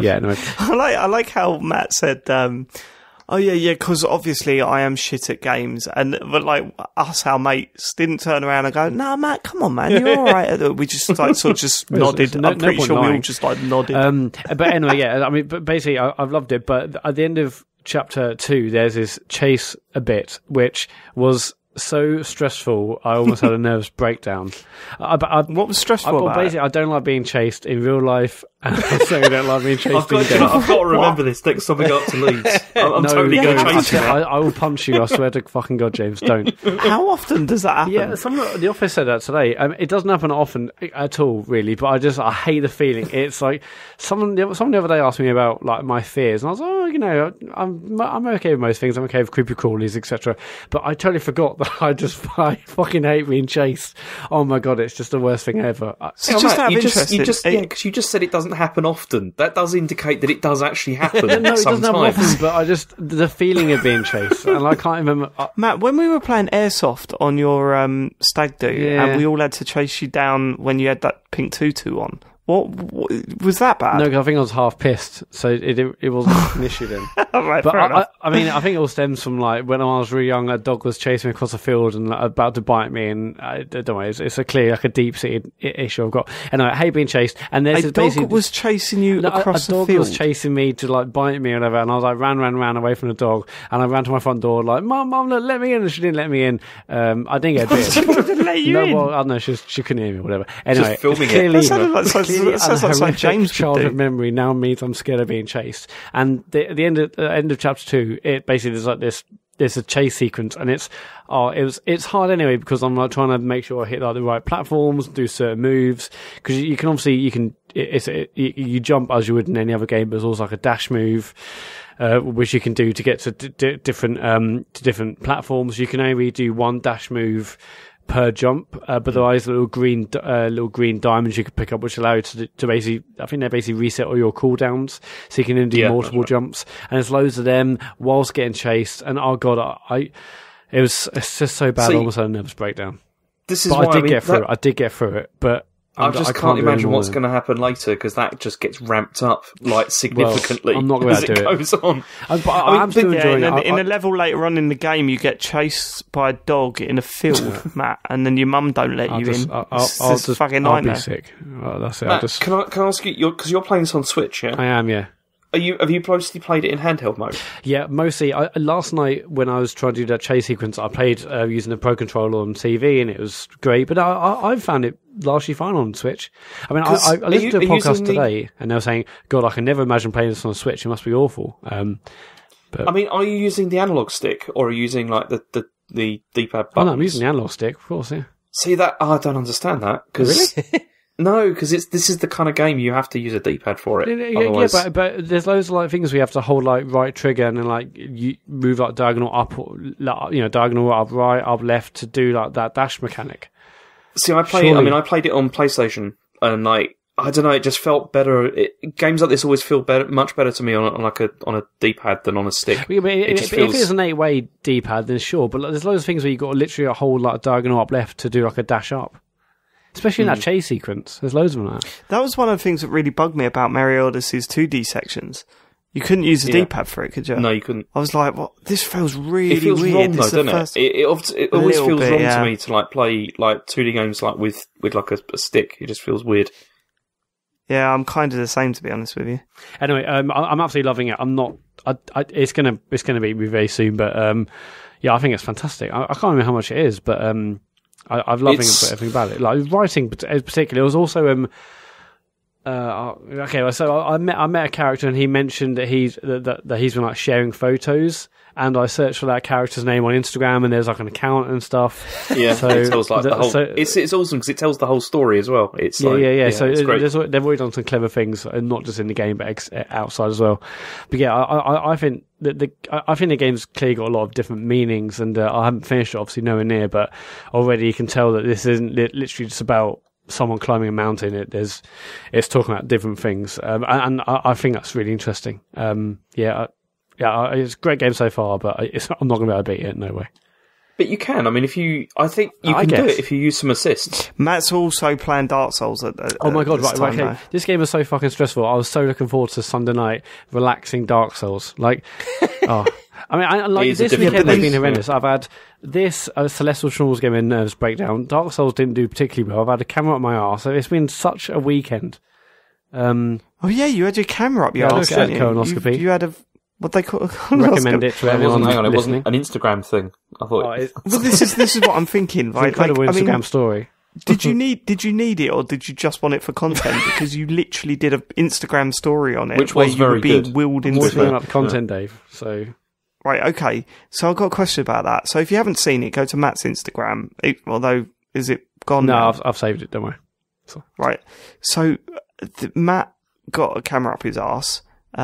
We've all been there. There's the footage that he put on Instagram. There's no way that you must have said, "Can I Instagram this?" to them, right? Well, I did, and they said you can't Instagram while it's actually happening because it's confidential. And I was like, "Well, I'll blur out the bits anyway." So it was confidential to me. I know it's my arsehole. Yeah. It's my inside. Yeah, but I did have a bit. I mean, it was fine. But I mean, even asking that, like, I wouldn't have the balls to go to a doctor. Look, it's content, Dave. You're literally. I'm not going to. You don't want to stick a camera up my arse. I know you don't. Everyone at the theatre was laughing when I was like, "Look, can I Instagram this?" Like, and they're like, "No, you can't do it." I was like, "Oh, look, it's not that bad." Like, no, you really can't do it. And the guy who did it after gave me some pictures of my insides. I didn't put them on because that is a bit too much. But it's fascinating to see, like, literally a camera inside me. If anyone's seen Stranger Things Series 2, it's a bit like The Tunnel. Only slightly less David Harbour. But, yeah, crazy. I am healthy, though. Anyone's concerned. Good. I don't think anyone was really. But go on. Okay. So, what were you saying? I don't know. It's just a special weekend. That's it. We briefly mentioned Dark Souls. Yeah. You need to stop worrying about not progressing, Matt, because you're going to go mental later if you were worried about last night. Basically, so I did like a. Well, I was in Blighttown. I got to Blighttown last time, and I was 90 minutes into this week's stream, and I was still at the same save point because I kept basically fucking up. I wasn't learning. I was just kept making silly mistakes. Eventually, I did get to the bottom of Blighttown and get to that other bonfire, and I had a couple of goes Sean, at Quelaag. My favourite thing about the stream last night was Matt was really, really struggling to get to the second bonfire in Blighttown, And then he did this whole thing where he wanted to level up, I think, or he wanted to do something. Oh, no, that was it. He said, "Oh no, I haven't got enough Estus flask. I'm never going to make the bottom now. So what I'll do is I'll just go and sit down on the bonfire, and then I can, get down there." And then he sat down on the bonfire, walked out, and went, "Oh, the enemies have respawned." And I just thought, Matt, that's like, how is it taking you? I thought it was just when I saved 26 or hours did of something play? else, and I Amazing. But I know if you sit down, it's whatever. I got confused. He's got all the way to Blighttown and didn't realise that sitting at bonfire respawns the enemies. No, I think this is the case, but just had to be clarified. Yeah, so anyway, I tried Quelaag a couple of times, and first time I got an hour and a half, and I haven't quite got the knack down, but I'll definitely beat her next time and move on from there. Cool. Well, let me tell you this, Matt. There are going to be plenty of streams where you finish worse off than when you started. There will be plenty of those. Don't worry about it. Yeah. You've just got to keep playing. You're concentrating, you're worrying too much. Just keep playing. You will get through this. I guarantee you will get through this.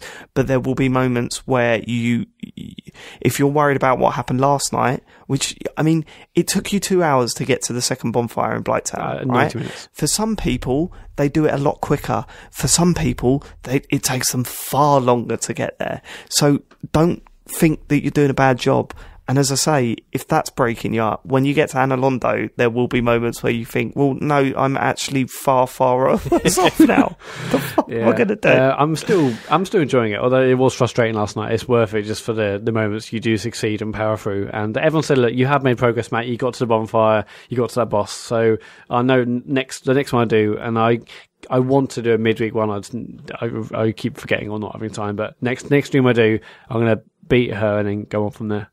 I think next time, actually, what I need to do is I need to upgrade my weapon, because my weapon is pretty gash. I've only upgraded like a +5 longsword. I need to do something about that. I think everyone in the stream said, look, you can definitely beat this boss with this weapon, but you need to sort something out for the next one. So, yeah, I'm going to have to do something about it. You had a lot of trouble with Quelaag, didn't you, James? I do remember going back and doing it over and over again, and then I got that thing on my head, the egg thing, and that was, it was not fun. Yeah, Matt doesn't know what that is yet. I don't think anyone's going to warn him either. Okay, cool. So the only other game I've got, because I said, going back to Celeste, I said to James today, "Oh man, I should really buy Celeste," and he went, "No, buy Oxenfree instead." Yeah, you should. You've been playing that. Why would you say I should play Oxenfree instead of Celeste? I didn't say instead. I said as well as. It's Right, okay. But you went, no, get Oxenfree. Well, Oxenfree has been like £4, hasn't it? So I think loads of people picked it up. It's like £3.50 or something on Switch. It's totally worth it. Okay, come on then. Why should I play that? I think you'd like it because it's got a similar kind of vibe to. I wouldn't say it's similar to Life is Strange, but there is like some beats which are quite similar, like storytelling ones. I think that you'd like. So what is it then? Is it because I looked at screenshots of it? It looked like a point and click. It reminded me of that Kentucky Route Zero. Yeah, it's kind of like that. I mean, it's a 2D sort of it's a 2D game, but it's point and click, but without the point and click. You basically just walk around. It's a bit like a walking simulator in a sense, with that. And you have like multiple answers to people talk to you, and then you can like choose what you want to say. And it is just a case of going from A to B, but it's a nicely told story. I mean, it's not amazing, but it's. I mean, have you played it, Sean? I haven't. I bought it for £4. And I'm looking forward to getting into it, but no, not played it yet. Yeah, it's less than 4 hours long. Mm-hmm. I mean, Matt, you could play it. £1 an hour. And it's, but it's really good. It's, it's a lot of fun. I played it over this weekend and, kind of got really sort of sucked into the story. Cool. And does it do anything interesting? Is it literally just a basic story told through, just wandering about? Pretty much. I mean, it's a horror. It's supposed to be like a horror story as such, but I don't think it is that much. It's not really that scary. I'll be honest, you're not selling it to me.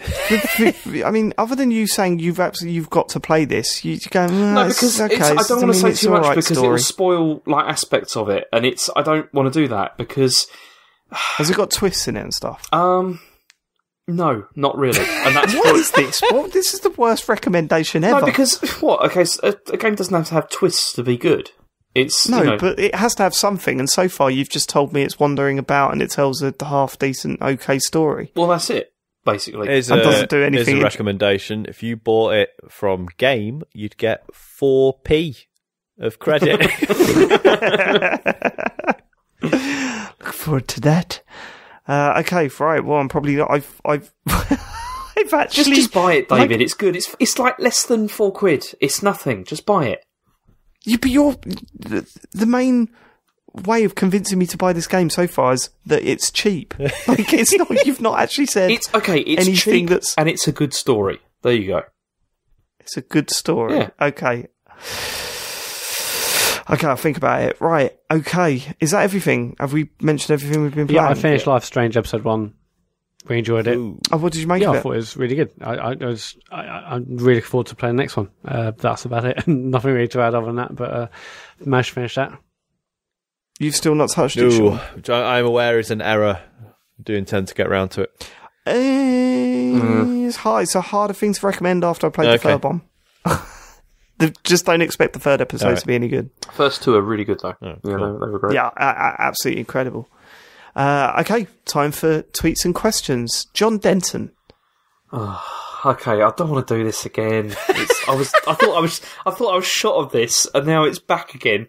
I'm not going to say all that. Like, if you want to email us stuff, because Matt's already done it. So I'm just going to start reading. Just say it, James. Some of these emails are very long. I know, that's the other problem. It's well, it's not a problem if you just filter them out. But that's the thing, because if I do that, then like Matt starts going on about the censorship. If you start reading this email that straight away, you'll be halfway through it now. Exactly. John cuts it down, right? And then we wouldn't say about the censorship, right? Here's the difference. John just reads out the email, but with bits cut out, right? So we don't even notice that he's cut it down. James used to go, well, he says stuff about the show, but we're going to read that. Like, that's the difference. You highlight, like, the bits that you don't like. If anything, it's just rude. No, because he used to say, is that it? And I'd say, well, there's all the other stuff as well about how the show's great and everything, but I don't want to go into that. It's boring, isn't it? Cool. All right, okay, let's go. Right, we've already spent far too long talking about how you don't want to read the emails and not enough time reading the emails. The quicker you do it, the quicker it's done. Hey, TCGS, glad to hear there was such an interest in Labo on last week's show. I was thinking about the product. In what? Labo, right, okay. Yeah. I was thinking about the product, and I thought a great model for selling it would be a monthly subscription service, like those crate services that were so popular a year or two back. People sign up for smaller monthly payments and get a new Labo kit to work on in the post each month. Then every 6 months, the previous 6 months' kits would be gathered up and sold as variety packs in retail. That way, subscribers would get early access to the kits, but they would remain exclusive. Parents and kids could make it a monthly routine assembling the kits with each other, and it means smaller individual payments. On Nintendo's end, it means subscribers are buying every pack rather than picking and choosing, and customers are making involvement in the Nintendo ecosystem a regular occurrence. Do you think this model could work? That's no way better than in choosing individual models. That's not better at all. But I mean, people were making jokes about how it could be like that magazine. You know, you get those magazines. Yeah, I said that last week. Build your own train. You'll get a wheel a week for £12 an issue. Magazine. The train, and then in small text, train will actually end up costing you about $3,000. Well, it's not that. It's like the first one's widely publicised, and after that, it's impossible to find the other magazines. Like, yeah, I know, it totally is, isn't it? Yeah, you pick the first one in WH Smith's.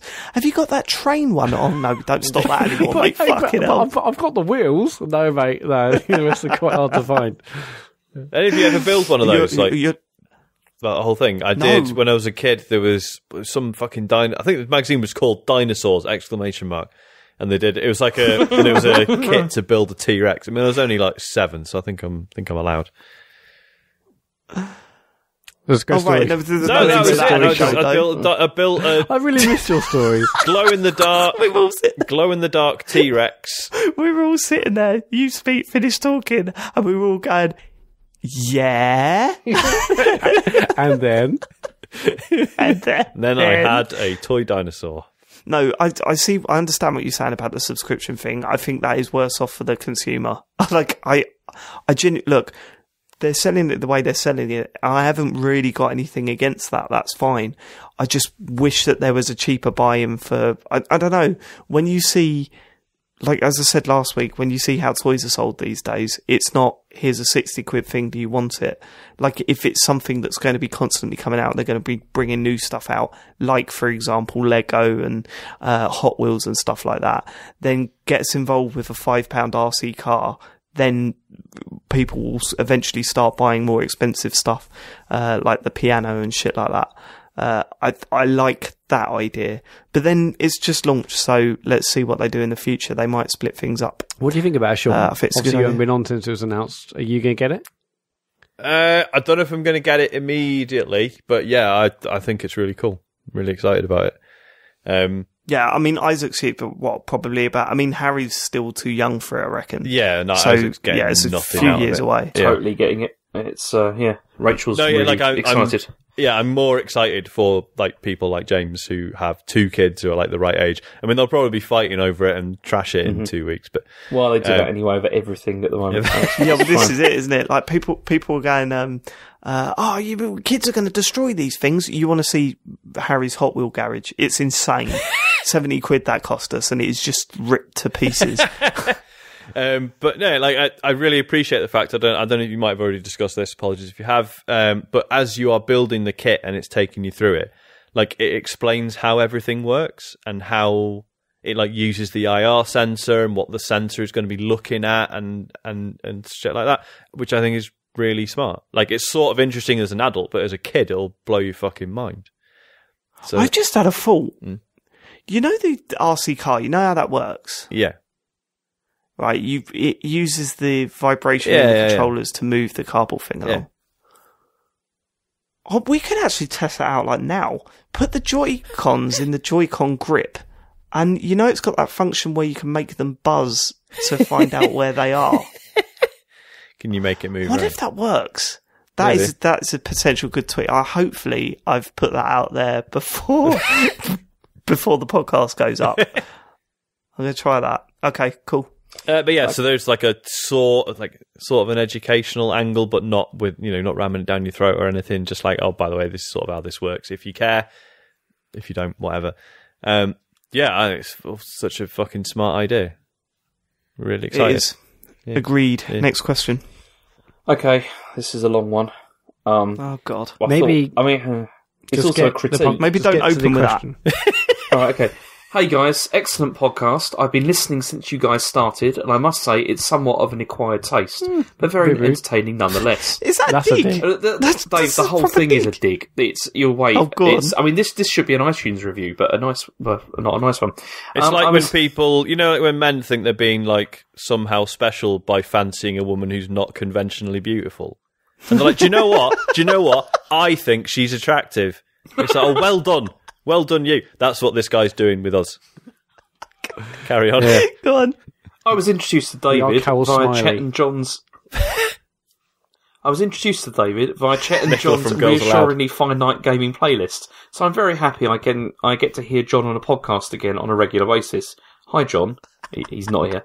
At least now David isn't alone in keeping the show on the rails and moving forward. On the previous episode, John's little bit on Street Fighter V was such a nice, coherent and well-structured breath of fresh air, preceded by Matt stumbling and mumbling to explain Disc Driving 2, and James not making a point at all about his wife preferring a single combined Labo purchase over split cheaper sets. He's so right. That is so right. Nonsense. I helped James a bit here because the point I think he wanted to make is a valid one. Buying one big combined package is very clear in terms of content and total purchase price. Having to buy a smaller single package means, especially for someone who isn't super into the video games industry, the total amount that will be bought is unclear.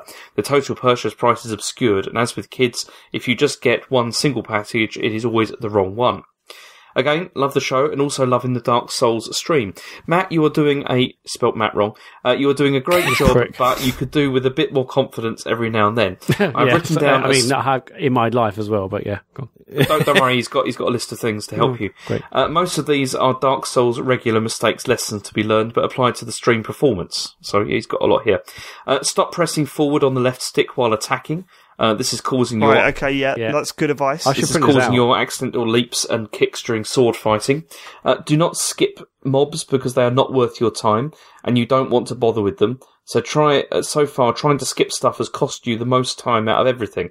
Also, fighting those... Again, spot on. Yeah, I Bang mean, on. admittedly, I don't. I do take time to kill these. Every now and then, I'm like, sorry, I'm going to run through, and I die quickly. So It says, also, fighting those trash mobs builds routine and gives you a better feeling of timing.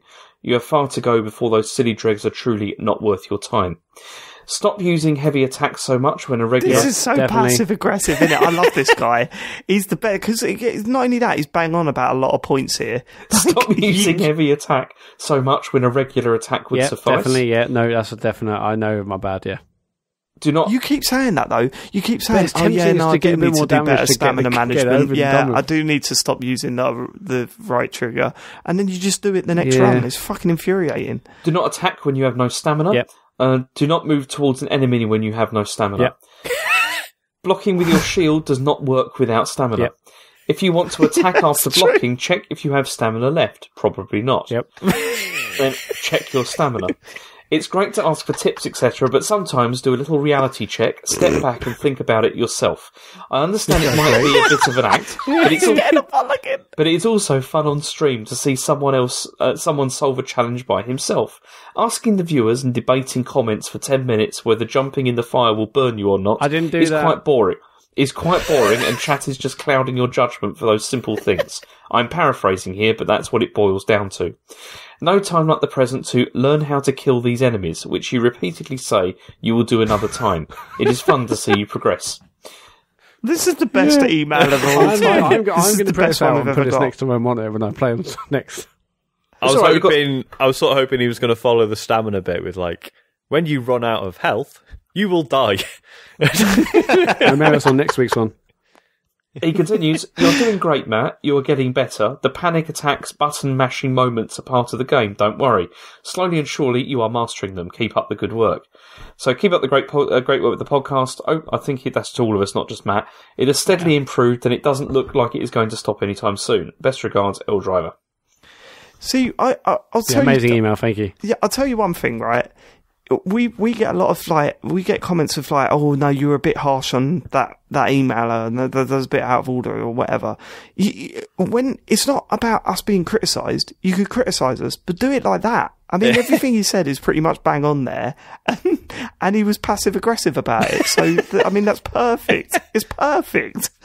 Yeah, no, I mean, yeah, absolutely bang on, and also, about the what you've been playing section, I think it's got a lot better since John come on. Knows what he's talking about. Bumbling through disc drive. I pre-ordered that game today. Very So did looking I. forward to it. You can now Why'd you have to- pre-order why'd you a have to free-to-play pre-order mobile game. That doesn't I make have any to. I sense. just wanted to.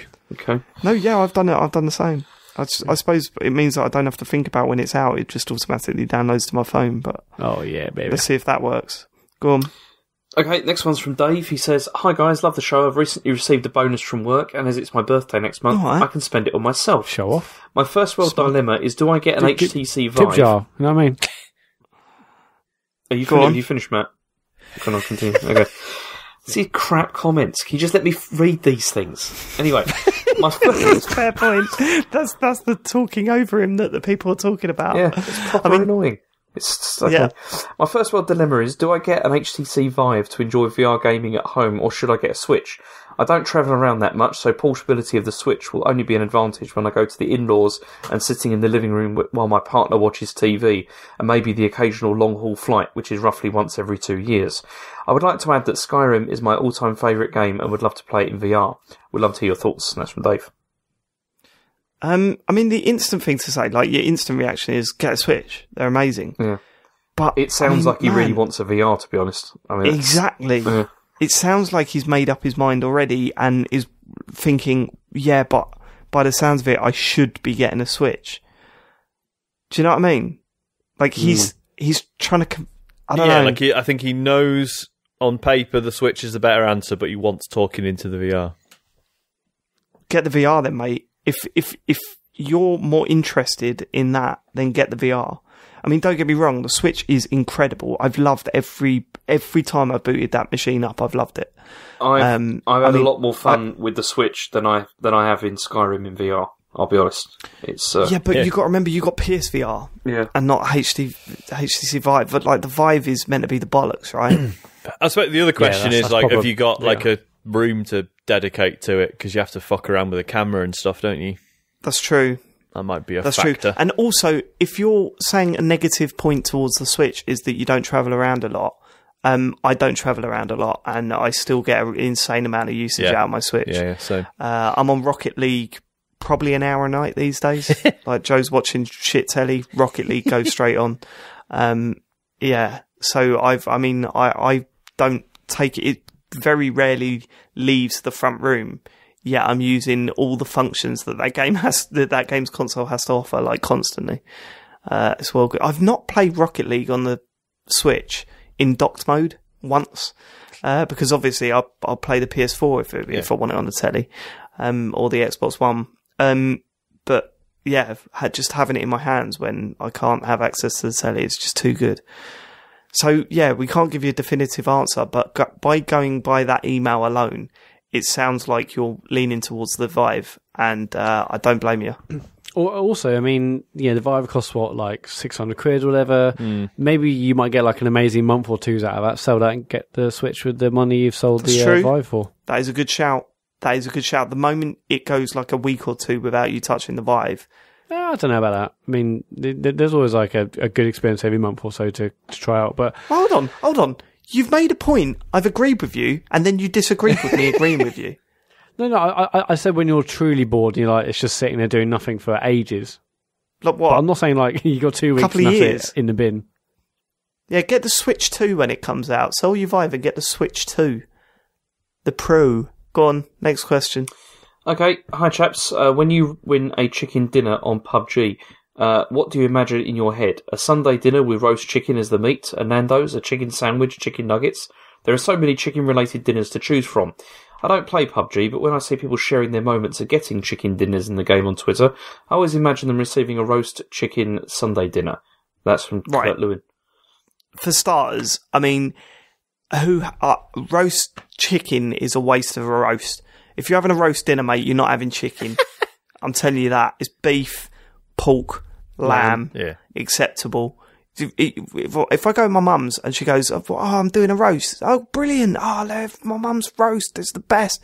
Yeah, it's roast chicken. Fuck off, mum. What's wrong with roast chicken? Go and get some beef. It's fine. Oh, piss off. I've got no problems with it, but I'd see where Dave's coming from. Yeah, I mean, obviously the other meats are better, but it's still not bad. Yeah. The other meats are much better. No, right. At the moment, I've only played the Xbox One version, and it is a pretty grimy game. And even when you win, there's quite a large element of luck to it. So I don't think it's prime chicken meal, right? I picture it as like cottage chicken, like the low grade KFC places. No way. Yeah, where it tastes good, but there's also grease all over your face, and it's like, fuck. You've got to have had a couple of pints to appreciate it, but yeah, proper dirty chicken shop chicken. That's what I have in my head. I definitely see it as a Sunday dinner of chicken. Yeah, that's what I'd have thought, yeah. No, that's just disappointing, though.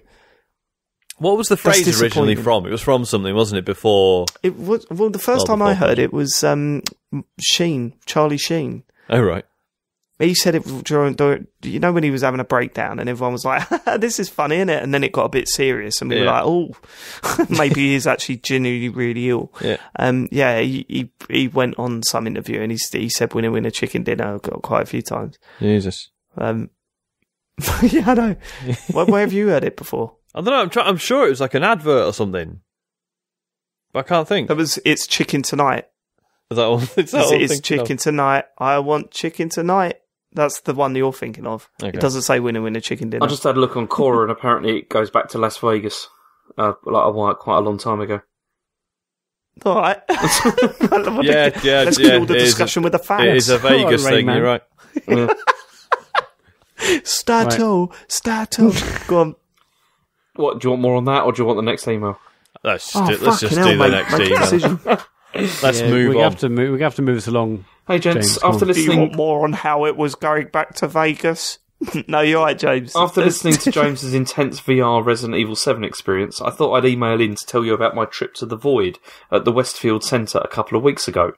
I'm not sure if you're aware of it, but it's a Star Wars VR walkthrough experience called Secrets of the Empire, and it is one of the coolest, most immersive experiences I've ever had. I went with my best... Coolest? That's what it says here. I went with my best mate, and we were walking through a space station, picking up guns in-game that were actually there in real life, and shooting stormtroopers, ducking for cover to reload, popping out to crack off some headshots, and then getting shot myself, thanks to a haptic chest plate. It was just incredible, and evoked exactly the same emotions in me as James was describing with Resi. Without spoiling too much for anyone that wants to have a go, we jumped onto ships, stepped out into a lava planet, and felt the scorching heat the moment we did so, operated in in-game elevators and completed puzzles to open doors while fighting off waves of enemies. We heroically stormed onwards 1 minute and genuinely cowered, fearing for our lives the next, all while being able to see each other in-game, suited up in stormtrooper gear. The story is centred around you going undercover and communicating through mics. It was fantastic, and when it finished, I took off my headset and ignored the advice of the worker to not look behind us. We'd literally been living out this amazing adventure in a very small, nearly empty rooms, apart from seating and random bits of cover. While we felt like we travelled across entire worlds, we had really just stepped into these different rooms, and it's this that made me realise the potential for big-budget public VR experiences. I wonder if any of you have heard about it and what your thoughts about this kind of thing are. But just mainly wants to chat about my experience of VR. Love the podcast and thanks for reading. That's from Jake Barlow. I haven't heard of that specific one. Sounds wicked. Yeah.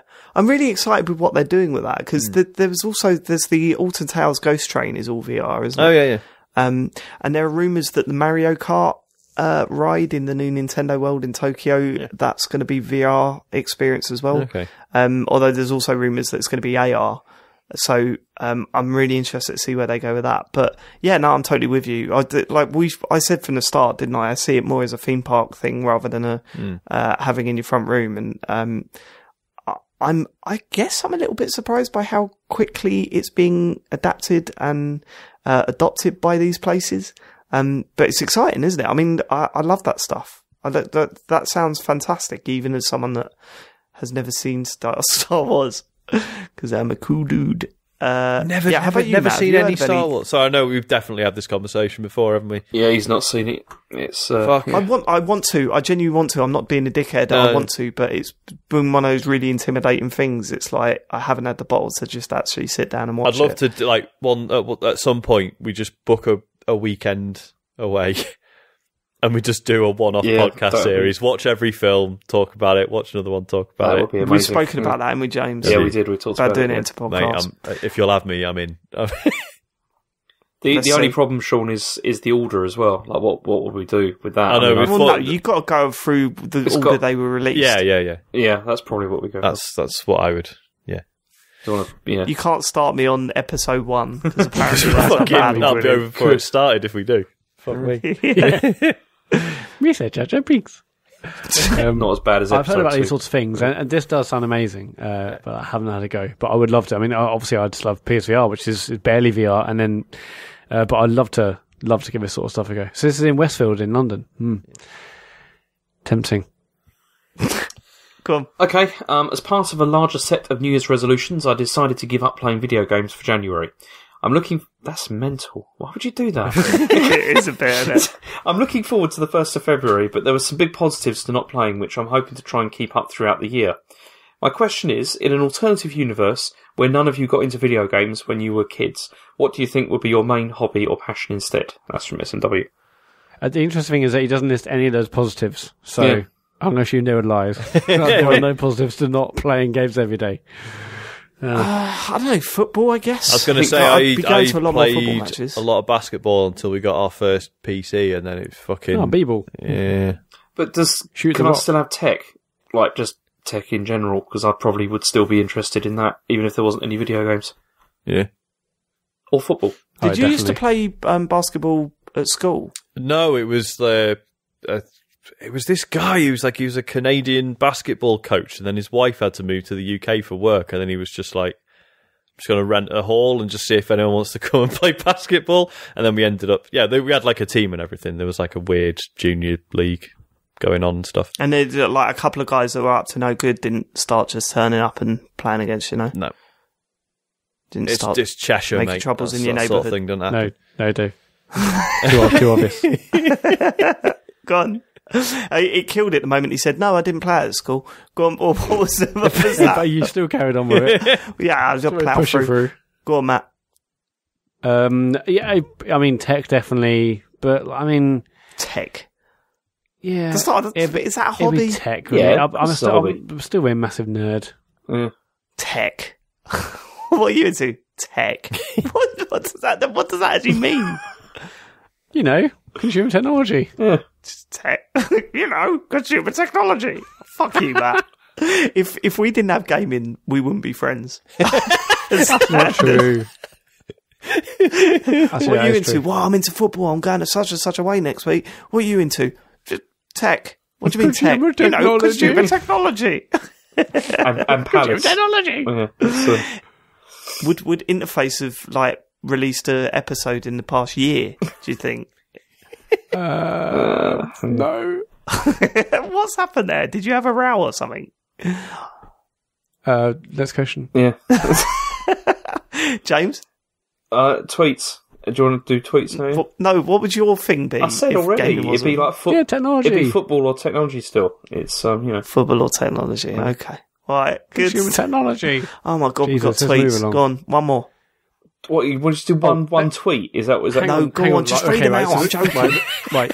Shut up. Well, we're going to do tweets, but obviously in the last couple of weeks we've asked people to send in John saying it's tweets time, and Andrew Jack and Matt King both sent us audio of it's tweets time. So hopefully you'll hear one of them in a minute when Dave edits. Brilliant. There's Matt just now giving me more work. What I was I going had to to, do I was... had to, Dave, I had to don't name do check it. him that they've sent us Don't work. do it this week. What Because I I'm was doing going it to anyway. do... Should I not do it? No, don't do it this week because I'm doing it.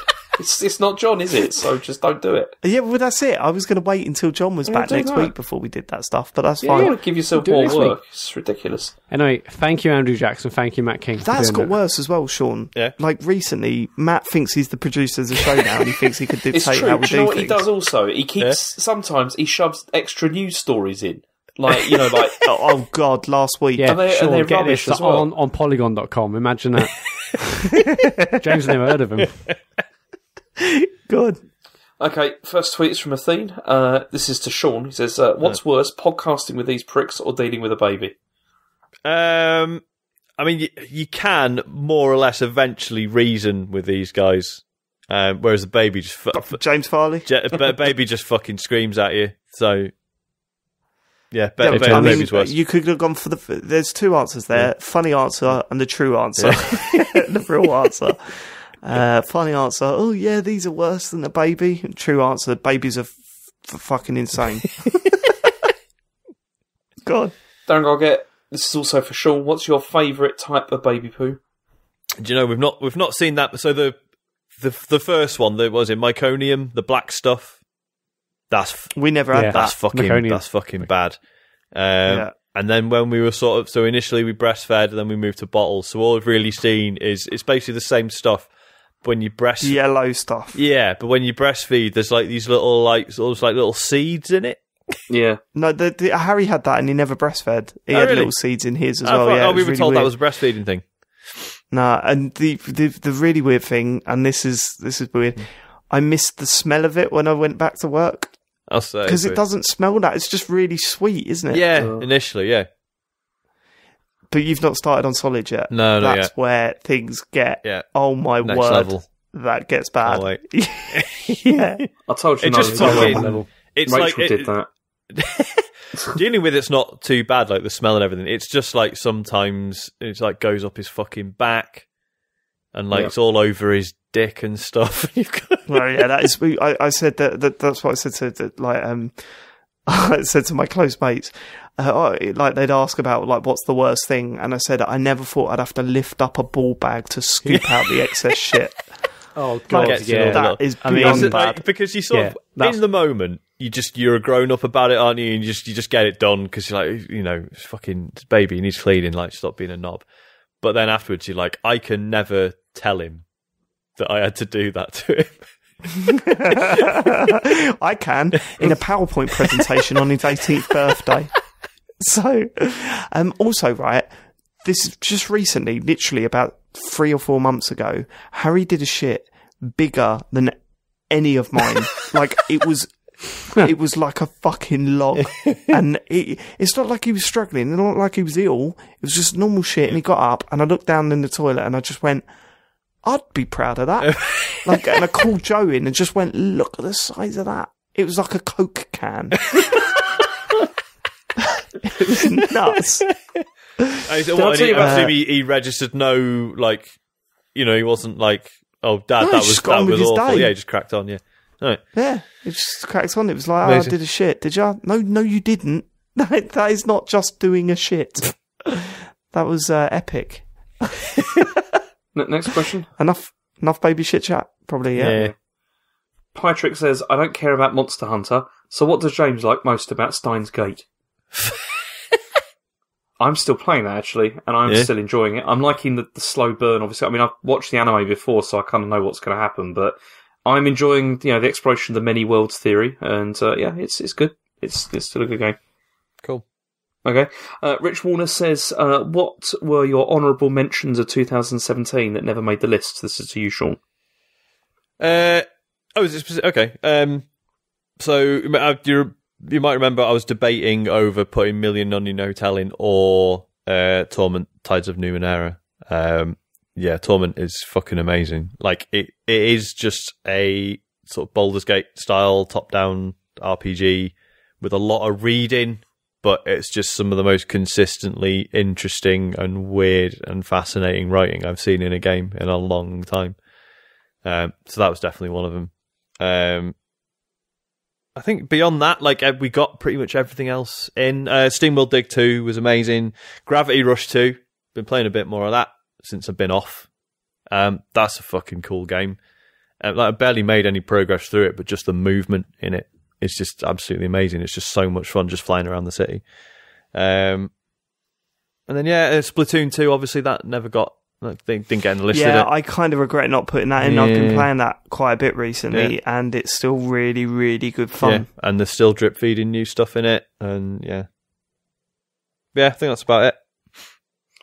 Okay, next one, Tom Doughty. He says, Dr. Canterbury, which were your favourite and least favourite places to visit in China and why? I enjoyed Harbin. Was a nice city, although it's better in the winter, I thought. Nanjing is good. Right, okay, why? Go into it. Okay, well, Nanjing is good because they've got, like, the old residents of Zhangjiashi, and it was interesting to see that. They've also got the museum for, like, the Nanjing massacre as well, so it's a very historic city because it used to be the capital for some time. Places I don't like, I don't like Suzhou very much, which is, like, really, it's like a sort of a satellite sort of city to, like, Shanghai, although if you say that they get really angry. And I don't like it. What do you mean, satellite? Well, you know, it's Really great reception. It's a city that's, like, you know, just like outside of Shanghai, but everyone goes there all the time, and they've always got this thing about how Hangzhou and Suzhou are like these sort of like heavenly places, and they're not that great. I mean, Hangzhou's all right, but Suzhou's just it's all like wood, it's all like rock gardens, and it's just, I didn't find it very interesting, and the people were a bit rude. But there you go. There we go. Yeah. Let's never talk about that again. Heilongjiang is good. I've been to lots of places there, but Okay, we're talking about it again. I've just said let's do it. Okay. Heilongjiang's good though, Dave. Oodles. Okay.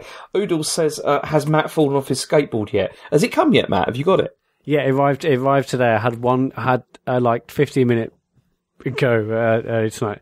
It's fucking incredible. I didn't fall off though. It's got 3 speeds. I didn't have quite enough the balls to go to the top speed because it was like 22 mile an hour. But I got onto the middle one, and it was really exhilarating. Matt, next time you're on that and you're going at like top speed, imagine someone's chasing you, and then just No, they won't be able to catch me, mate. They'd be too busy laughing. Yeah.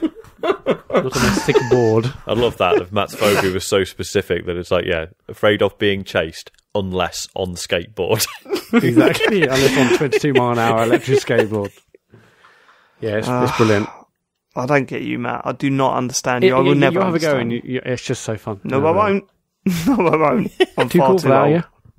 No, too old. I'm far too old for that sort of nonsense. For kids, go on. Okay, last one. Jacob Kluge, he says, any chance of seeing David Turner's play the Souls remake? I heard he's got unfinished business with All Sin and Smoke. I do, but no. Is the answer to that. I mean, no, is the answer to that. Thanks for emailing. Do you want to do it a third time? Or? No, twice is enough. Matt, do you want to tell people what to do in that? Yeah. I mean, obviously we're on Twitter at Computer Game Pod. Half the show is on Twitter, so make sure you go over and follow us over there. I stream at Dark Souls every Sunday night at 9 over on Twitch. Just search for the Computer Game Show over on Twitch. And we'd love your Apple Podcast reviews. So please do that. It gets up charts, more people can hear the show, yada, yada, yada. So yeah, drop us a 5-star review up on Apple Podcasts. Thank you. Actually, one thing I always forget every week is we've got Discord. We've got loads of people chatting all day, every day. Go to our Twitter account and look at the pinned tweet, and there's a link to our Discord, and get over there. There's loads of people, talking all day, every day. We're now at that point in time where I should remind you of our tip jar that we've got. Where is it? What's the link, Matt? It's paypal.me/thecomputergameshow. So the idea is that you don't have to part with your cash to listen to our show, but if you like to, then you can tip us there. But I'm not going to remind you of that tip jar because that's I've got something else to ask you to do this time round. I mean, if you want to part with some cash, you can. But what I want you to do is just try and get someone else into the show. Try and get a mate or something into the show and let us know who you've forced to listen to the show, and send their names to us, and we might give them a shout out next week. Just try and get a friend to download and listen to the show. We need listeners.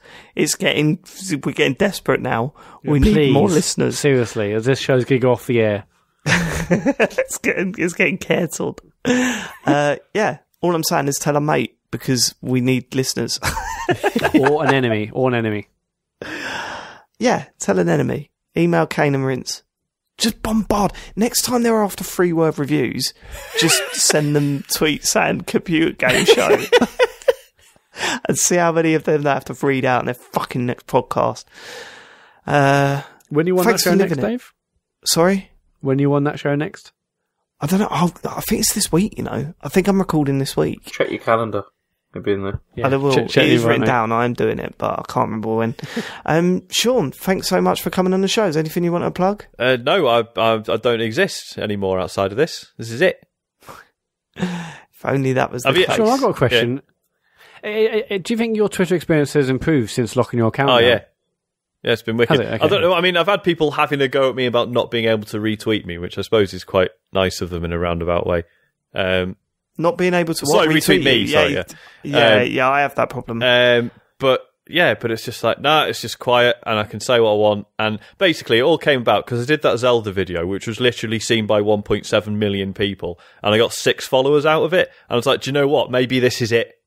Maybe that's it now. I don't I don't need to be like, but maybe I'll meet new people and I'll get more followers. And so, no, that's it. I'm done. 2,400 followers.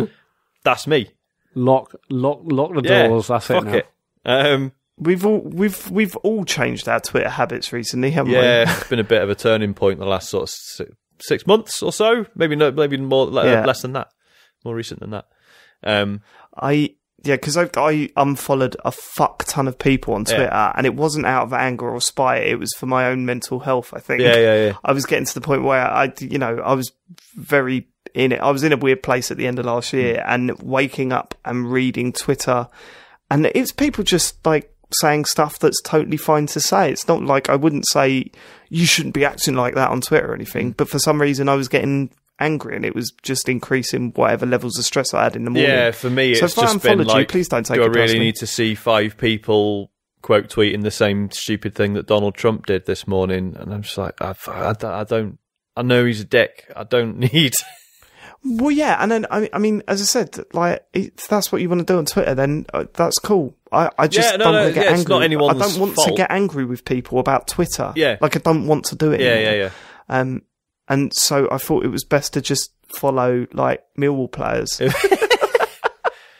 And I mean, they're crap on Twitter, but at least it just gets like, it's like, oh yeah, there's a Millwall player there. That's good. Yeah, it's weird. Like, He's used his phone so recently. Chris Span has deleted his account completely, or deactivated it at least. Yeah. And I was like, I wouldn't want to do that because I've got people on there that I would miss otherwise. And he's like, well, if you're not going to bother to speak to them outside of Twitter, are they really mates? I was like, well, maybe not.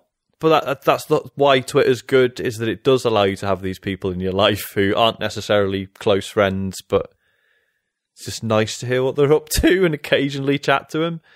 And I've Strange, isn't it? yeah, and I feel like just locking my account down has been quite nice because means I'm curating who can even see my stuff in the first place.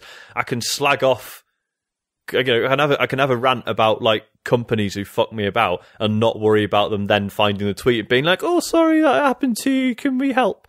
No, you can't. Just fuck off. And again, it's not their fault. It's no one's fault. It's just annoying. Yeah. I'm I'm the same. I feel the same. I'm definitely not having a pop at anyone on Twitter, like at all. I mean, it's just I needed to step away, otherwise I was going to have a full-on breakdown. I was going to have a full-on breakdown, and it wouldn't have ended well. I would have upset a lot of people. Goodbye. Night. Yeah, are we done now? Yeah. Yeah, we're done. You're all right. Yeah.